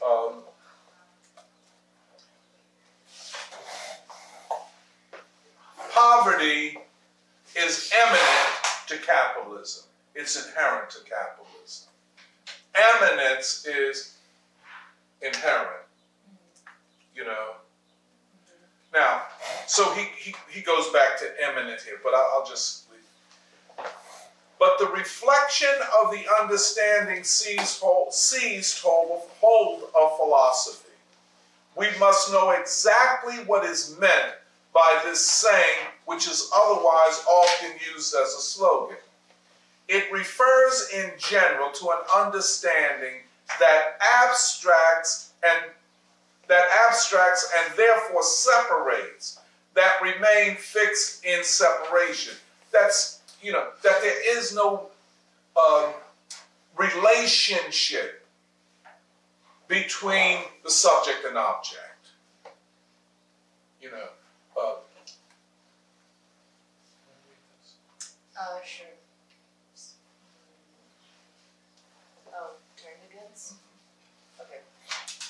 Turned against reason, this understanding behaves in the manner of ordinary common sense, giving credence to the latter's view that truth rests on sensuous reality, that thoughts are only thoughts, that is, that only sense perception gives filling and reality to them, that reason, insofar as it abides in and for itself, generates only mental figments.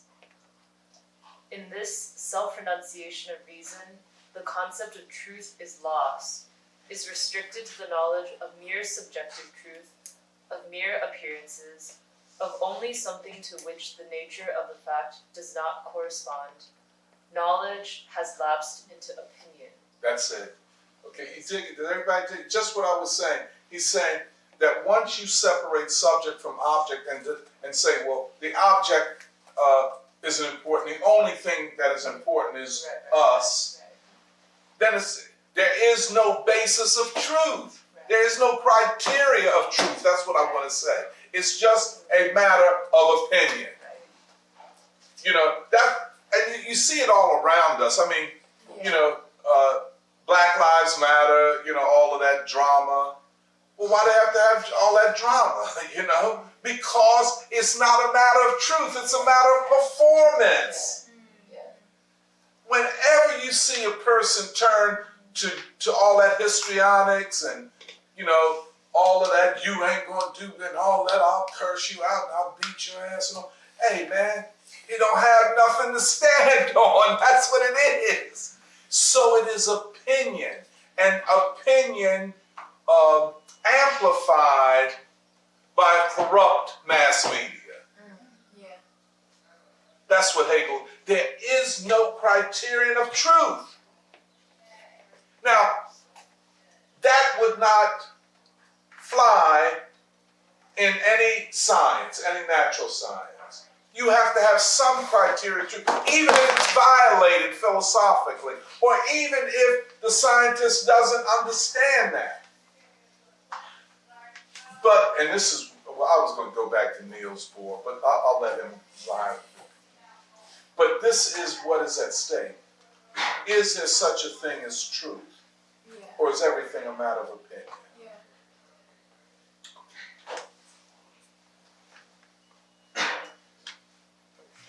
Yet there is something deeper lying at the foundation of this turn, which knowledge takes, and appears as a lost and a retrograde step, something on which the elevation of reason to the loftier spirit of modern philosophy in fact rests. The basis of that conception, now universally accepted, is to be sought, namely, in the insight into the necessary conflict of the determinations of the understanding with themselves. The reflection already mentioned consists in transcending the concrete immediate, in determining and parting it. Okay, see that? Transcending, i.e., going beyond the concrete immediate. See, the work of philosophy must be focused on the mediation, all the assumptions and methods that flow from that to know the work. Does that make sense, Emily? Yeah. Go ahead, ask a question. I don't know. I just don't get it. Like, can you repeat what you just said? Yeah. Okay, let Michelle read it and then I'll read it. Okay. The reflection already mentioned consists in transcending the concrete immediate, in determining and parting it. What's the difference between what he's saying about transcending the immediate versus, like, what Baldwin says about turning something individual into something universal? I don't know. I can't answer it that way. That's another level of thinking about it.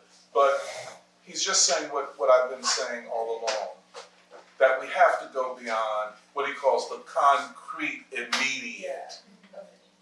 You know what I'm saying? Yeah, that's all. And I mean, he's, you know, you could say he's beating a dead horse or he's beating the horse over and over again. Yeah. Making the point. He like tinkers one word and Yeah, he writes a whole and other then a paragraph. whole other paragraph. Yeah. I feel like he's an insecure writer, so he's just like, bleh.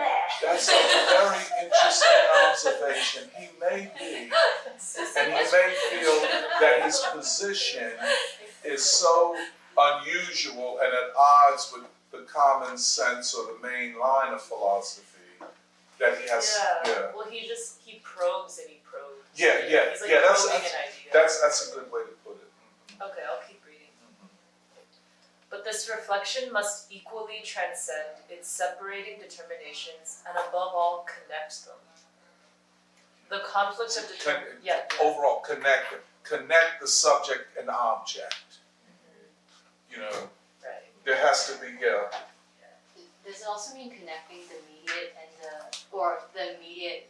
immediate and immediate? Absolutely. At a method, when we talk about methodology, you know, we could say that yes, the immediate and the immediate have to be connected. Now, Hegel would say dialectically. You see what I'm saying? That the immediate, what we see, I see Emily. But the deep philosophical question is to know Emily. You dig what I'm saying?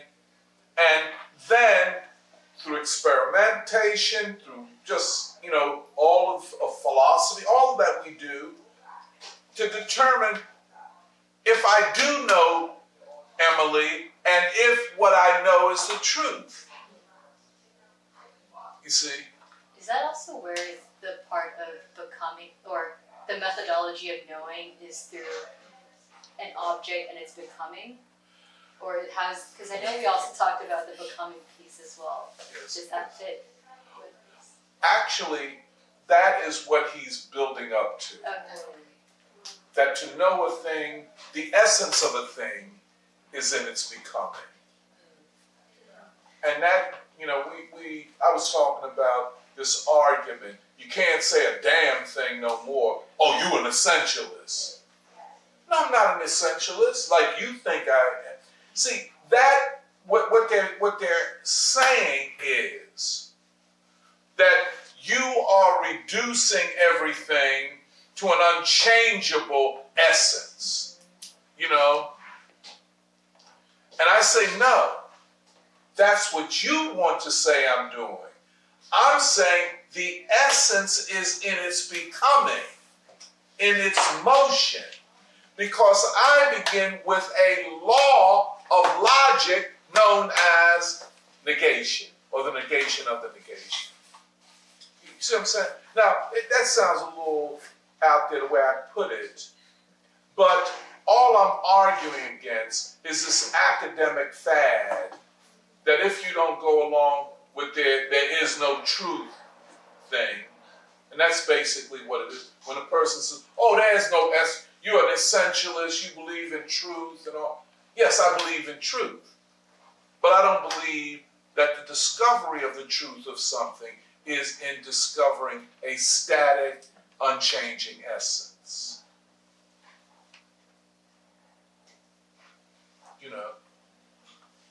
I think the truth of what something is, which is another way of talking about its determination, or determining what it is an understanding it in its becoming. It's, in other words, its being is its becoming. See what I'm saying? That's... Okay. The conflict of determinations breaks out precisely at the point of connection. This reflective activity of connection belongs in itself to reason, and to rise above the determinations and attain insight into their discord is the great negative step on the way to the true concept of reason.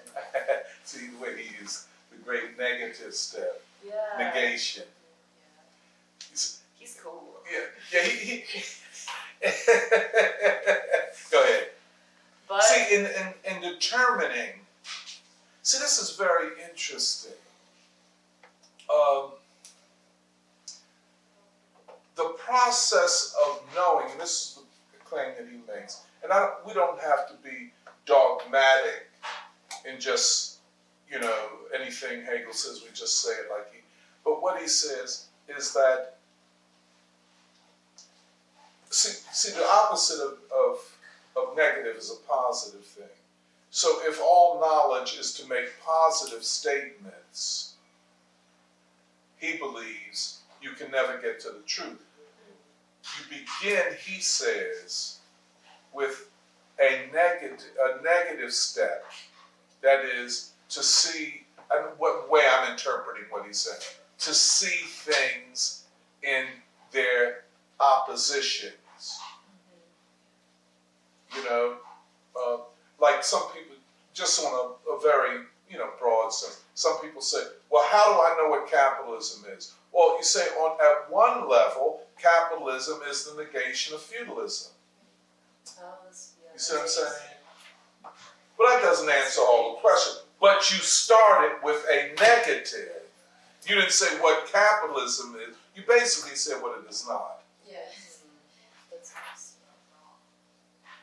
So he is arguing. Now how, maybe this would have to be tweaked, But he says that the start of all knowledge is with a negative statement. I know what it is not, so, or what, in other words, I know what it came from, evolved out of. Well, because kind of like how people always ask the question of like, oh, who am I? But really, I feel like usually when people are like in their like maybe existential crisis, like, oh God, who am I? The easiest answer is to say like, well, I'm no longer this. That's it, yeah. And it's like, but yeah, I was thinking about what you just said about how, in some ways, what Yes. you're really saying is you're understanding the evolution. Absolutely. Absolutely. Absolutely. Yeah, but also it does become interesting the difference between negative and positive, and how the negative in itself is not complete, but it is important to have the negative, because I mean, even the example of capitalism is a negation of feudalism.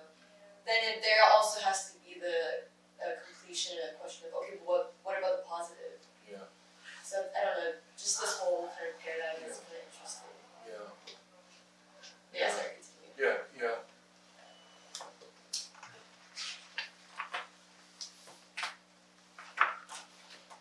But when not carried through, this insight runs into the misconception that reason is the one that contradicts itself.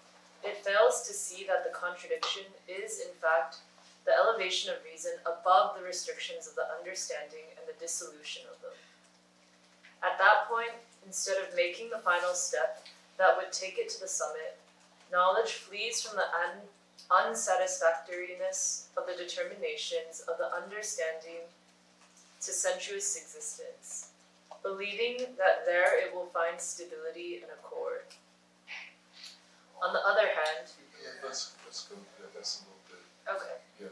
At that, I'll start from there. At that point, instead of making the final step that would take it to the summit, knowledge flees from the unsatisfactoriness of the determinations of the understanding to sensuous existence, believing that there it will find stability and accord. Mm-hmm. Right. Okay. Does everybody understand that? So, Okay. Good. I don't understand. Okay. Go ahead. I think, now I could be really wrong, but there was something about that statement that was like, sometimes when knowledge, like trying to actually take something to the, like, you know, the final or most complete understanding just feels too hard. Sometimes you just end up staying in the weeds of like, well, it makes sense in this experience of sensuality, and if I can just dig into that, it might make more sense. But Hegel saying like, you need to take it to the summit or whatever, rather than feel distracted or stay stuck in the experience of it, which I think I understand very well. Well, let me give you an example, and I agree with the way you put it. Let me give you an I might be example. missing some. No. A person will say, we can never know absolute truth. Say, I agree. That person will then say, well, we can never know the truth. Therefore, let us abandon the struggle for the truth. You see what I'm saying? And stay within the realm of experience. When he talks about sensuous, he means experience, what we experience through our senses. Does that make sense the way I put it, Emil? Yeah. See, that's what he said.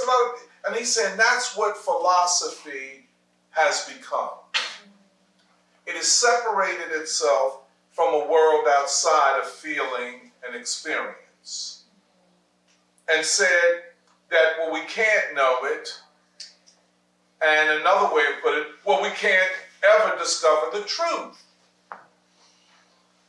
And since we cannot know the truth, give up. Hegel will ultimately say that the truth is itself a process. There is no knowing the truth at one time, as though the truth was some absolute thing out there. Maybe I should say that another way. No. That's good. Since you can't have perfection, don't do nothing good.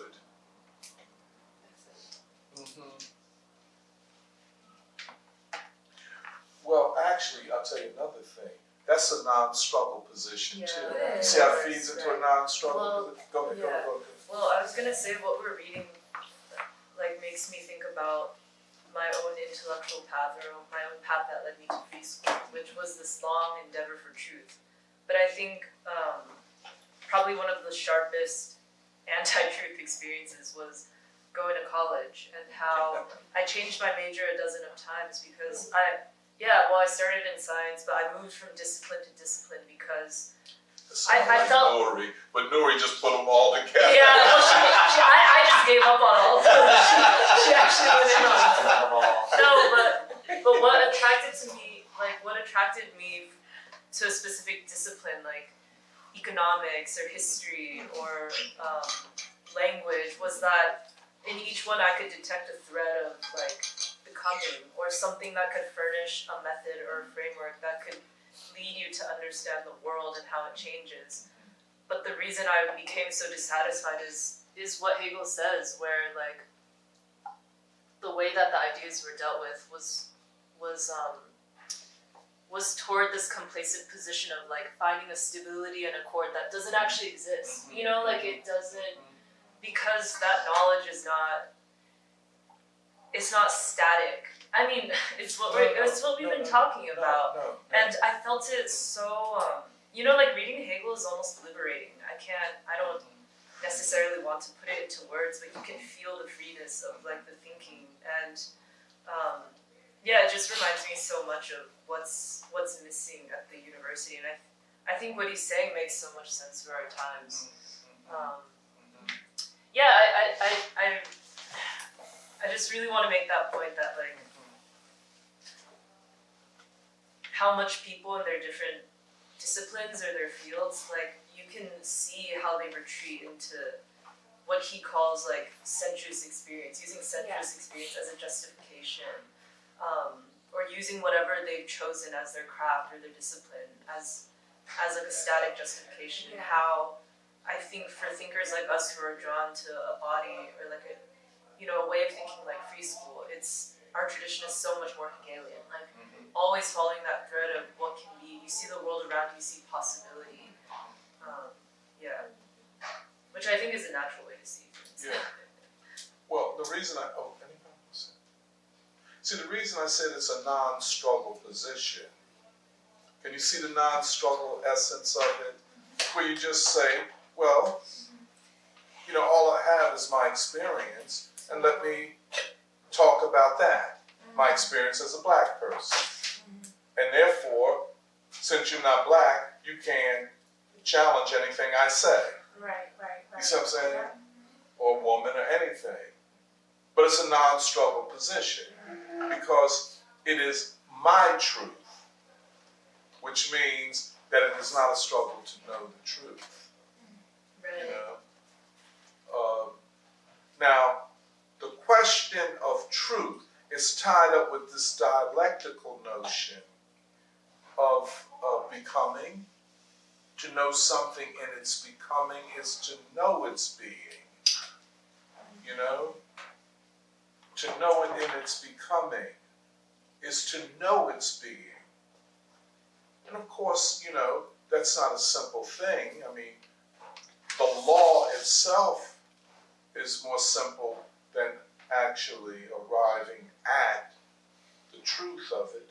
But nonetheless, so, as Michelle was saying, most college professors, most college departments, most books, most discourses in the United States are fleeing from even acknowledging that there's something called the truth. Fleeing from it.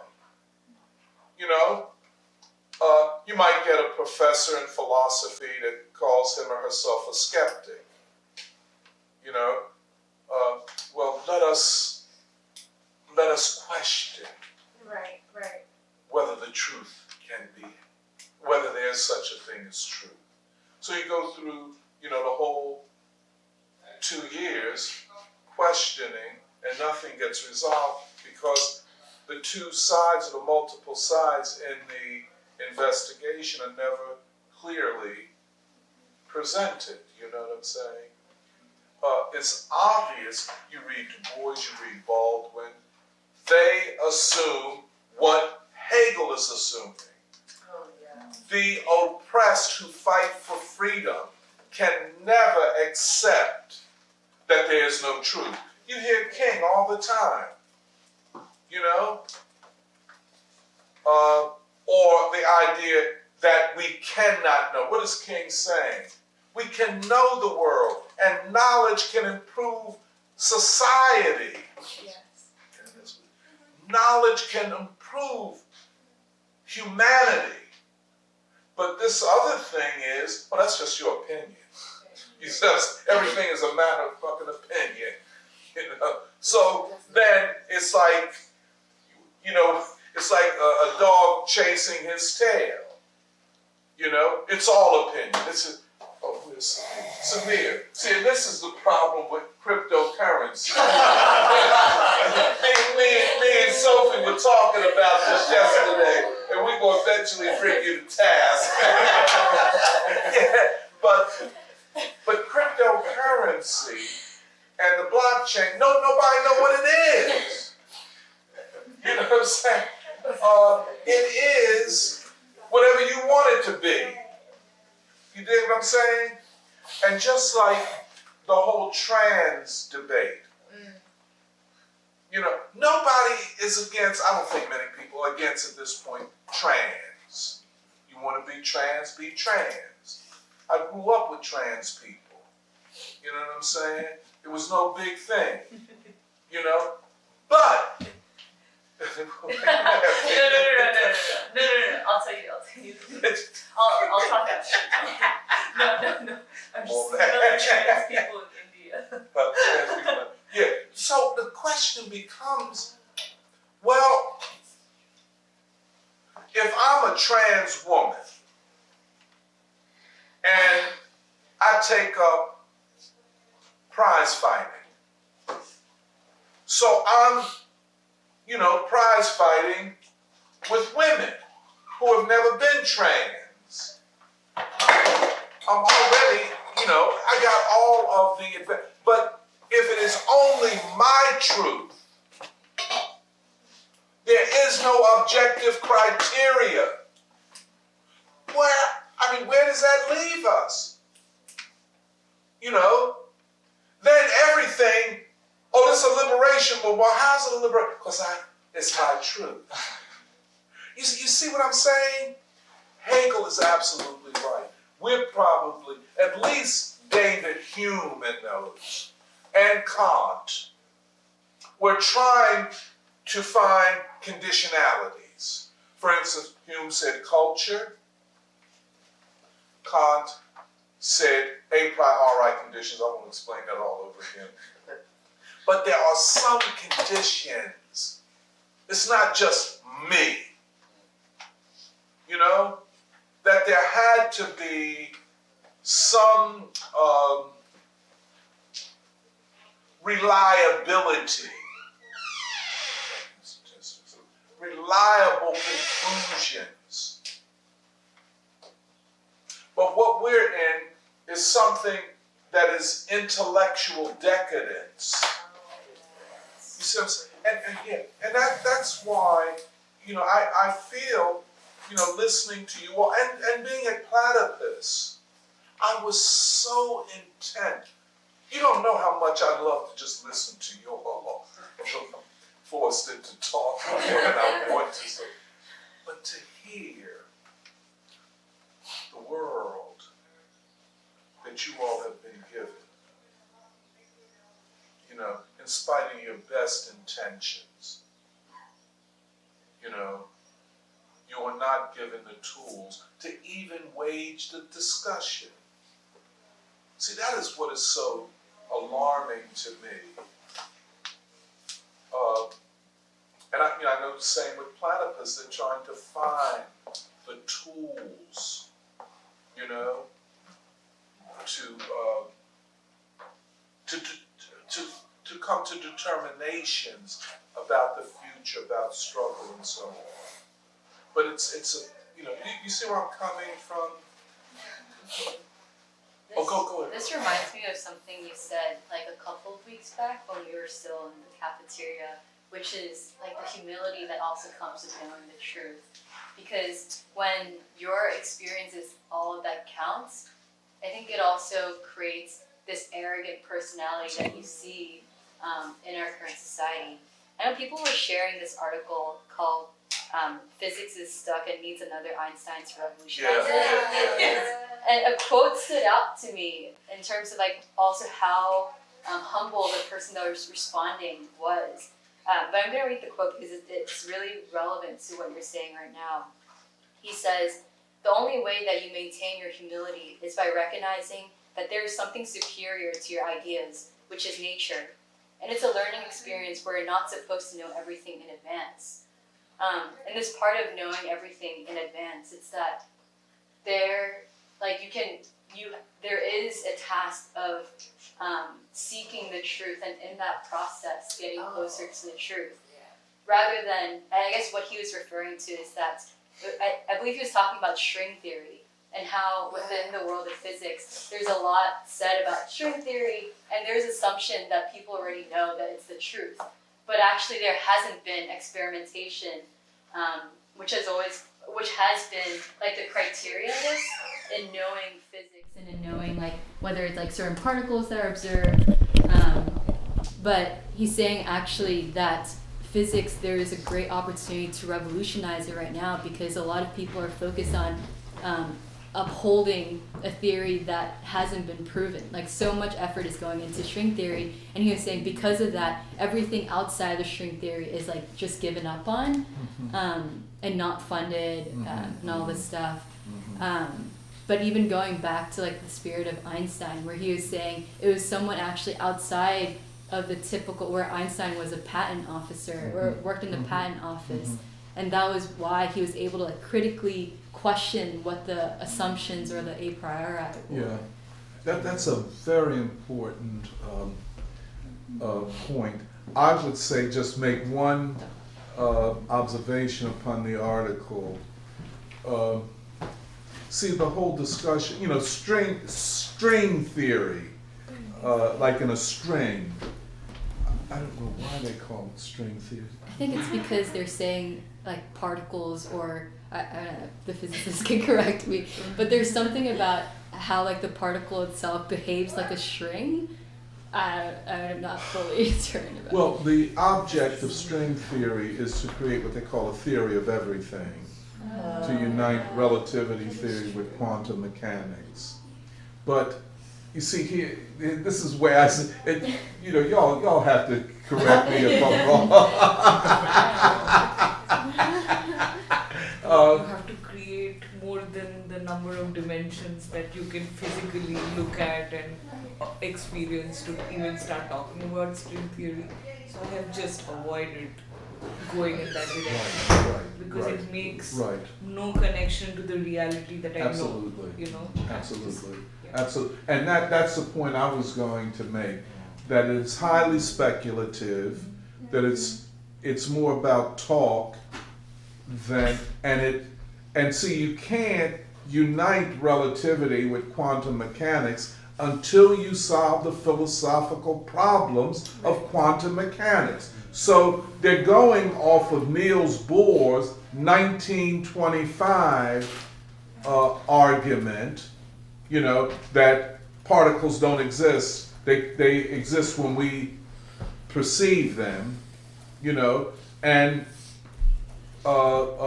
relativity theory, philosophically, at least from Einstein's point of view, that there is a world that can be known. But to talk about string theory when you haven't even solved the philosophical problems of quantum mechanics. So how can you see the difference is philosophical. And this is where Hegel is so helpful. And by the way, Nuri, what those Soviet philosophers were doing, is so important, because what they are saying is that, one, you cannot solve this theory of everything, macro and micro, small particles and the universe, said you can't do that until you solve these philosophical problems of quantum mechanics. That is where the roadblock exists. And I think they're trying to go forward with a lot, like you say, Porter, a lot of language, with, and even some cats was on, doing it, trying to do it through LSD, and I think now the pipe. I wanted to just comment that in the last, in the last 5-6 years for sure, maybe even longer, there has been a shift in the physics community towards biology. I think physicists are now the ones who expect to solve all unsolved problems in biology. Even during the COVID pandemic, this is something I did notice that, the answers to how you solve the problem of, people infecting each other was supposed to come from physicists and not how do you say that word? You got it. Yeah, that one. Those people through modeling and all, which is a highly speculative kind of science. But I do think that this shift is significant. This shift towards the natural world, because I guess physicists, we've known it for very long. It just seems like the natural world knows how to do everything that we are trying to do in artificial systems, but just better, When you say the natural world, you're talking about the biological world? Yeah, everything.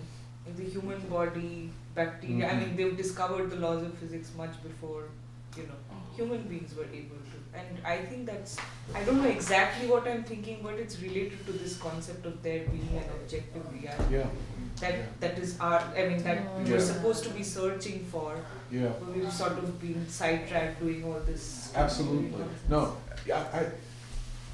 Well, go ahead, Eddie. Yeah. It's been a minute since I've been in school, but from reinterpreting my experiences of what people were doing, it seems to me like physics seems like a little stale and even like stagnant to me because of these lack of a philosophical grounding. When you think of like string theory, we live in an n-dimensional universe and we are we can't perceive all the dimensions, but we happen to be expressions of like vibrations in those n dimensions, or like even like the concept of like dark matter, which is like, we actually have a heart. Really, we can't see. We have no other way of detecting it. We can't see it, but like somehow it's affecting our universe, and so we're just gonna say it exists from our, I guess, sensuous experience, our detectors. They've given up on the questions of what can you know and how can you know, and have just done this different patchwork, I feel. And then they're like, well, this sucks. Let me just do some biology real quick. Also the whole field of machine learning. Oh, that's what I did. That's Oops. No, roast me. It's good. But yeah, the point of it, and anyway, we don't have to go too much into it. But basically, you're trying to all of the things that we are talking about right now, a theory of knowledge, right? How do you make sense of what you're learning from the research that you're doing and all of that? You sort of tried, there is an active attempt to replace it by using computers to iteratively do something that you think the human brain can do, and then sort of force it to learn or whatever and all of that. But you don't talk about this stuff anymore. Okay, do you want to come say? Not much other than they're just looking for like different patterns, and if they can get a computer to like just detect patterns, it's really not that interesting actually. Well, see, this is so interesting that the word quanta comes up over and over again, like in quantum biology, or quantum computing. So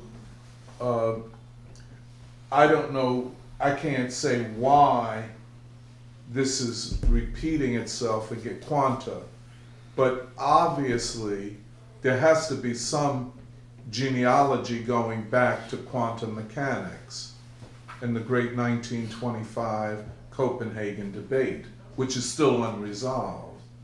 And I think I agree with you all completely. It's more obscurantist than it is clarifying. And yeah, I think this is, and part of it is I'll use what, a priori assumptions philosophically that physics is dominated by.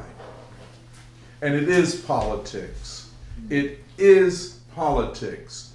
And so I agree with what you're saying, Porpa. You have physicists who want to do something serious, fleeing to biology. You know what I'm saying?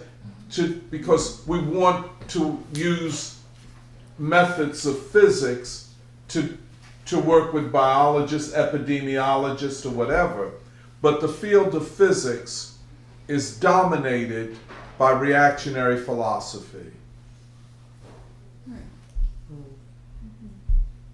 Doe, you had your hand up, I'm sorry. And then Samir. Yeah, but Doe had his hand, then Samir, then It was in response to what Alice was saying about humility. About what? Humility. Humility, yes. And how actually this line of thinking of only seeing truth as a personal, subjective truth, right, forbids any kind of unity, and forbids any kind of unity, because your understanding is that everybody kind of lives in separate worlds, and then therefore the kind of activism that can take place is just, I'll do my thing and you'll do your thing. Absolutely. And then another thing that I was thinking about, because you mentioned King as being, I guess, Hegelian, is I was thinking about his final speech, I've Been to the Mountaintop, because he talks about having seen the Promised Land, and I don't know, in that formulation, it sounds like, that there is a truth, but also the fact that we haven't reached the Promised Land speaks to the becoming portion of the truth, and I don't know, it's just beautiful to see how Hegelian King was, and how necessary King is for our times, but also how necessary Hegel is for our time. But yeah, that was it. Okay, I'm sorry, Samir, and then Emil. The conversation reminded me of Chaos and Community, where King talks about the technological advances that humanity is making, but how it doesn't matter unless we make these moral jumps as well. And I agree with this thing about machine learning. It's really an illusion more than learning or artificial intelligence. It's the appearance of intelligence. And it's there's a Google machine learning ethics researcher who was fired because she was researching all these things about how machine learning can be still racist, because it's the humans, and this brings back to blockchain. It's the humans who are making the rules, making the algorithms. So we decide at the end, and I think that's why these philosophical questions and advancing, not just our scientific humanity in a science perspective, but humanity in a moral perspective, and how we've lagged behind, because as we can see, the human is over-determining over everything, whether it be science or machine learning. The human is above all. See, the bourgeois utopianness, the utopia for the bourgeois, for the big capitalists, is a utopia where you don't need human beings. Right. So it is science and technology to eliminate human beings, and human beings will design this. Right. And what Hegel is standing for is ultimately the human. Let me let Emil come in and then pour it. I mean, I was just pointing to Samir, but I guess this conversation is making me think of, this antagonism in society, and who is really interested in clarifying the truth, and who is more invested in maintaining this fantasy, like you're talking about, a world without people. So. Go ahead, Paul. Yeah, I was thinking about what you said about philosophy being the science of sciences, and I'm thinking about the theory of history and how what we are reading right now relates to that, because I think this rejection of the immediate for the immediate is what has given us such a warped conception of history nowadays, where you can go back and look at things that have happened in the past and then put your spin on it. So it's like, then you have this subjectivism that's associated with history, and you have whole fields that have been constructed just to make history subjective, like the subaltern studies. In India, you have the sort of the caste movement, where you basically want to fragment something as unifying as the freedom struggle into its individual elements, and then put a subjective spin on all of them. And yeah, I think it makes sense to think of philosophy as a science of science, because if you applied this scientific theory to the science of history, you would not be allowed to do this to a people's history. Because then you have a criteria. You have a criteria, yeah. And this is, I'll shut up. Go ahead, Jerry. Oh no, Nori, I'm sorry.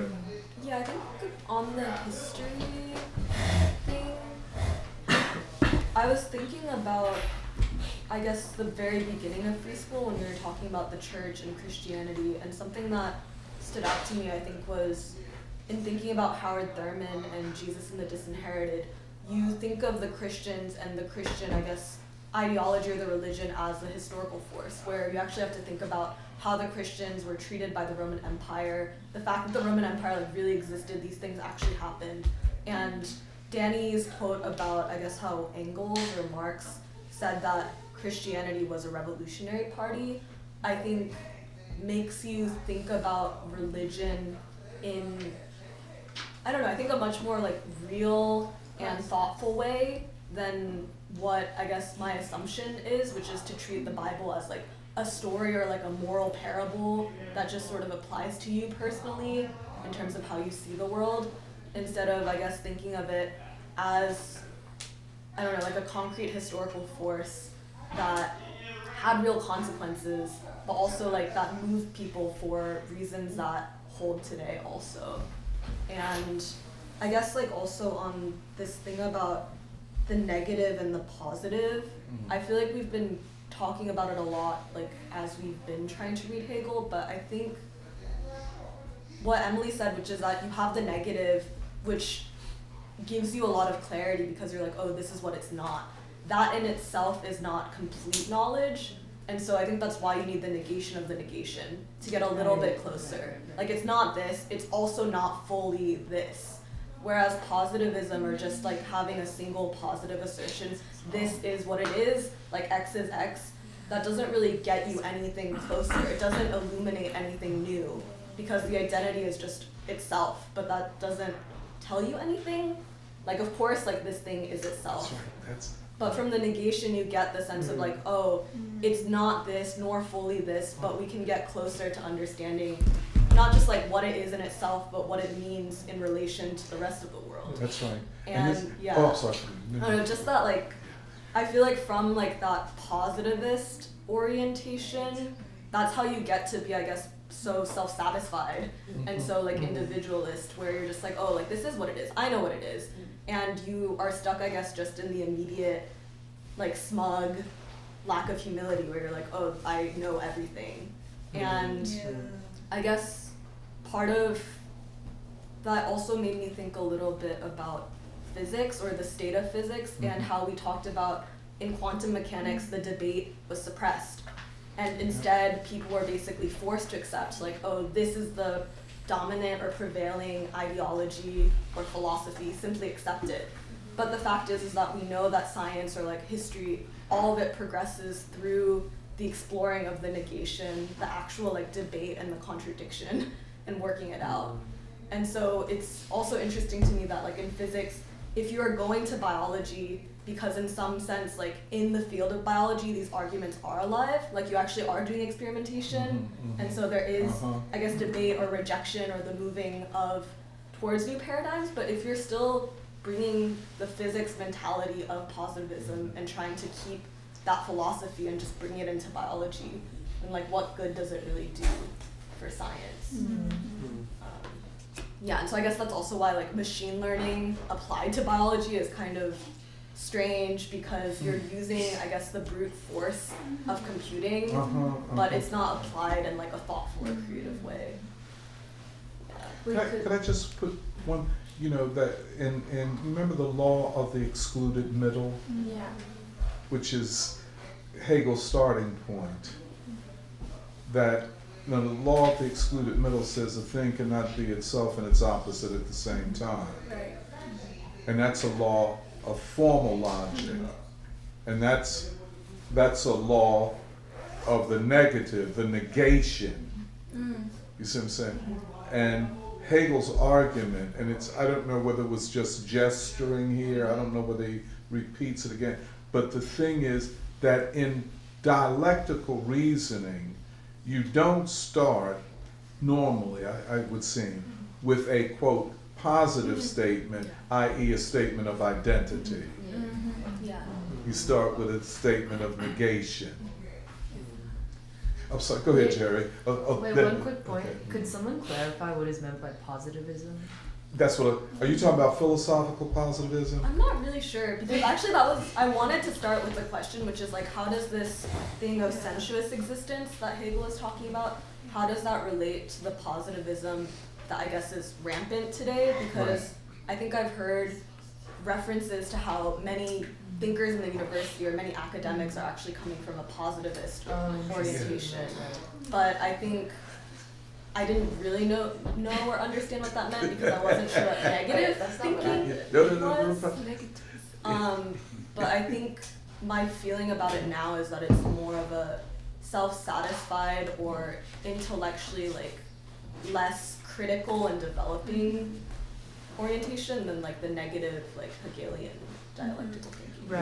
Positivism is a school of philosophy that began in Vienna in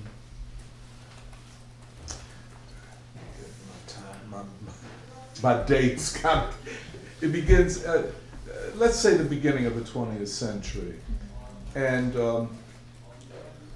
it is an attempt to address the problems of science without dialectics. And basically from a completely subjectivist point of view. When Lenin writes his book, Materialism and Empirio-Criticism is a philosophical school that I think precedes positivism. So positivism is a so-called philosophy of science. And I would just say, you know, just the cautionary note, all of these names, and every time you turn around, the Vienna Circle, then you get another ad somewhere. I mean, it's worse than physics, man, what goes on. And at the end of the day, I would say they have all led nowhere. So, but it's and so confusing. Well, we have a lot of comments, but I just had one point, I guess, in response to this, which was I've been reading on and off the autobiography of Du Bois, or one of his autobiographies, The Soliloquy, which was his last one. But he has this passage where he's talking about his time in Philadelphia and writing the Philadelphia Negro, which is okay if I read just like a few paragraphs, because I think it applies to what we've been talking about, where he says, I essayed a thorough piece of work in Philadelphia. I labored morning, noon, and night. Few persons have ever read that fat volume of the Philadelphia Negro, but they treat it with respect, and that consoles me. The colored people of Philadelphia received me with no open arms. They had a natural dislike to being studied like a strange species. I met again, and in different guise, through curious cross-currents and inner social whirlings. They set me to groping, and I concluded that I did not know so much as I might about my own people. It was a hard job, but I completed it by the spring of 1898 and published it a year later under the auspices of the University of Pennsylvania as the Philadelphia Negro, a formidable tome of nearly 1,000 pages. But the greatest import to me was the fact that after years, I had at last learned just what I wanted to do in this life program of mine and how I might do it. And first of all, I became painfully aware that merely being born in a group does not necessarily make one possessed of complete knowledge concerning it. I had learned far more from Philadelphia Negroes than I had taught them concerning the Negro problem. It was as a complete scientific study and answer as could have then been given, with defective facts and statistics, one lone worker and little money. It revealed the Negro group as a symptom, not a cause, as a striving, palpitating group, and not an inert, sick body of crime, as a long historic development and not a transient occurrence. And I feel like he's kind of basically affirming everything that we've been talking about, where he's talking about, like, one, just because you're born into this group of black people doesn't mean you have what we've been saying, the complete knowledge of this group of people, but also that even when you could say, if I'm interpreting this correctly, the negation of the response of the Philadelphia black population, that their kind of hesitance towards him, that revealed to him the limits of his own knowledge and the sense of there is a broader knowledge of my group that I do not have because I'm just an individual. And then this whole thing of that Afro-America is a group with a historic development rather than just this, what he says, this inert mass of crime and defects and all of that. And I think, I don't know, it's just interesting, like this whole, like the negation of it, which I'm still trying to understand. But like actually later on in the following chapter, which I just started, he talks about going to Atlanta, but he talks about how inspired he was by the advancements that were being made in biology and physical science and chemistry and all that stuff. But he was like, all of it, although it was interesting and it was having this big impact also on social studies, which he was involving himself in with sociology, he was like, it was incomplete. And yeah, I just feel like a lot of it is we're retreading the path that people like Du Bois went through, like through the actual process of trying to uncover the truth about humanity, about black people and where they were headed and all that stuff. This is so valuable. What he is fighting against in the 1890s is what physics is fighting against. Sociology was taken over, but certainly at the end of World War II, it was taken over by the philosophical positivists, the subjective idealist, and that seems to be across the board as I'm hearing about what happened in physics. It's almost the same thing in sociology. It's so bad. I guess you may have felt this way. You wanted to run away. I wanted to run away from sociology. I didn't like sociologists. And, I associated them, although they were all liberals and radicals with inverted quotes, with a kind of white racism. Yeah. There is no truth. And I'm saying sociology, a la Du Bois, can you know what I'm saying? And they stonewalled it. But go ahead, Cherry. Well, it's okay if I just read some. Yeah, please do. We have a lot. This is from Danny when I think we were first beginning to read the introduction from Science of Logic, where Danny says. Say that. I'm sorry. This is just from the beginning when we first started reading. But yeah. Danny is just saying, science for Hegel means the condition of possibility. Hence, quote, the science of logic, or what makes logic possible. So the science of sciences is the conditions of the possibility of reflection. Hegel thinks that philosophy does begin in China and India, whereas Aristotle says it begins with Egypt. But for Hegel, we are not necessarily creating a new philosophy or a better philosophy, but rather becoming more conscious of about what Confucius or Aristotle or Lao Tse are doing, and about how we are transformed when we read the Vedas, etc. Thus, we are learning about the wisdom of the world, of ancient thought even. Hegel is saying we are actually continuing to learn about ancient thought through the transformation of the world. So yes, religion already does have the whole wisdom of Hegel. Jesus Christ is the negation of the negation, the infinite expressed through the finite and conscious of the infinite in it. Stephen Palmier says, good morning, free school. Yeah, I mean, actually, I like a lot of the comments that Danny's adding, because I think it contributes to a lot of what we've been saying. But another thing he says is, one way of summarizing these passages is that the mere act of recognizing the limit means going beyond the limit. And so to recognize the contradiction itself is to actually go beyond the contradiction. Which I think is even what Du Bois was saying, like once you recognize the limits of your own knowledge as just an individual, that means you're already starting to go beyond those limits. Yeah.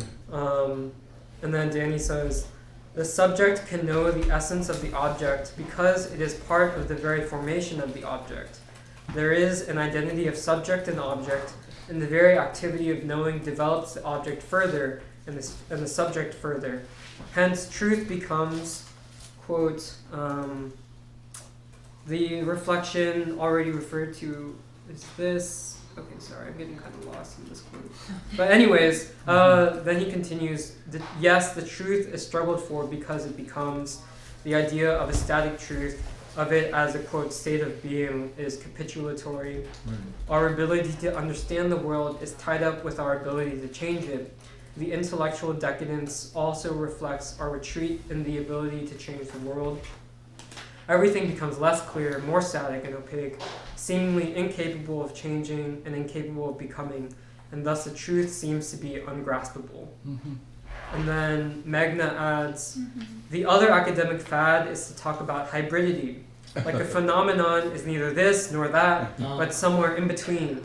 It's such a lazy way of understanding reality compared to the Hegelian dialectical way, which is to try to understand the essence of a phenomenon and all its contradictions and its significance to the world movement. Yeah. And its significance to a world movement. Right. And that's, yeah. This, I'm sorry. Go ahead. No. Yeah. This, and you know, I mean, where we're at now, it's, and I agree with Danny, we are talking about an expansive way of knowing the world. You know, that everything exists as it emerges into something new.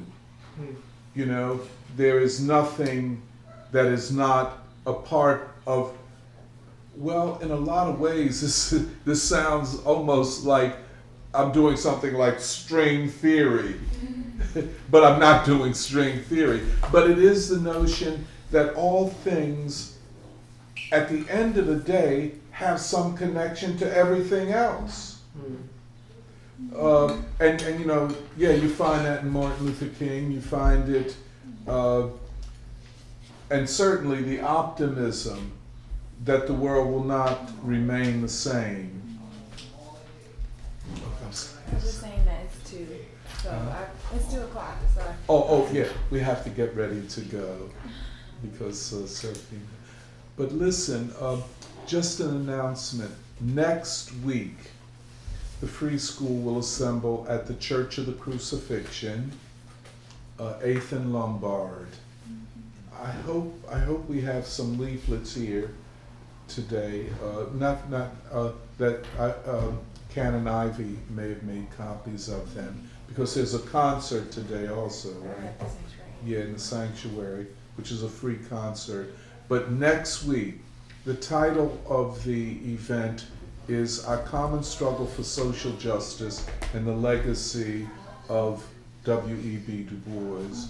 And it is, a couple months late because of everything. We couldn't have it in February. It is a celebration of King and the struggle for social justice. So don't forget, we're going to assemble there at 10 o'clock. And the Church of the Crucifixion, by the way, is the church that Du Bois talks about in the Philadelphia Negro. So it's a historic church. And yeah. And any other announcements or comments? Okay, folks. I'll see you next week, or at the concert, or definitely at Doe's going away party. What time does it start, Doe? It's 6:30. Oh, good. Yeah, there's a Korean Chinese restaurant up in Ole, and if you guys want to come. Yeah. Where is it located now? I can send you details. Yeah. Yeah. But I mean, if you want to come later, also that's fine.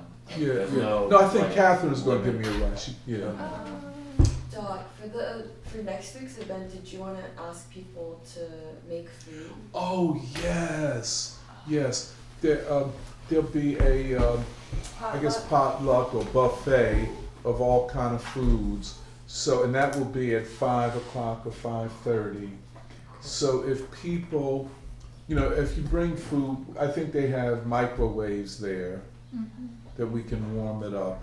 But if everybody could bring a dish, I think we should have about maybe 60 or 70 people there. So. When does the programming start that day? Say that again? When does the programming start at 10? 10 o'clock, yeah. Magic time. Yeah. Should we come earlier to help set up? Or? Yeah, maybe so. Yeah. 9:30, something like that. But I think the church, I don't know how many people have ever been. It's a lovely church. No, I've never been. And it has a long history, so. Okay. We will need, go ahead, Kay. Oh, I was just going to ask if you needed the projector and the screen. Yeah, we do need a projector and a screen. Jeremiah, can you Sure. Jeremiah, you can take care of that? Yeah, I can tell you where the Yeah. It's in my house, but it's all pretty easy. And Emil has made a documentary of the pastor, Madre Jesse Alejandro. Well, it's just like a collage of a couple different news segments. Oh, that's nice. Where can we find that? I have to get it to somebody before the event, but I have it on my wife's computer. So. Okay. Yeah, you'll see it for the first time there. It'll premiere there. You made the Winston. Oh man, that's why I'm making this. We're really looking to be a director soon. Yeah. Okay, folks, I guess we should get ready to go.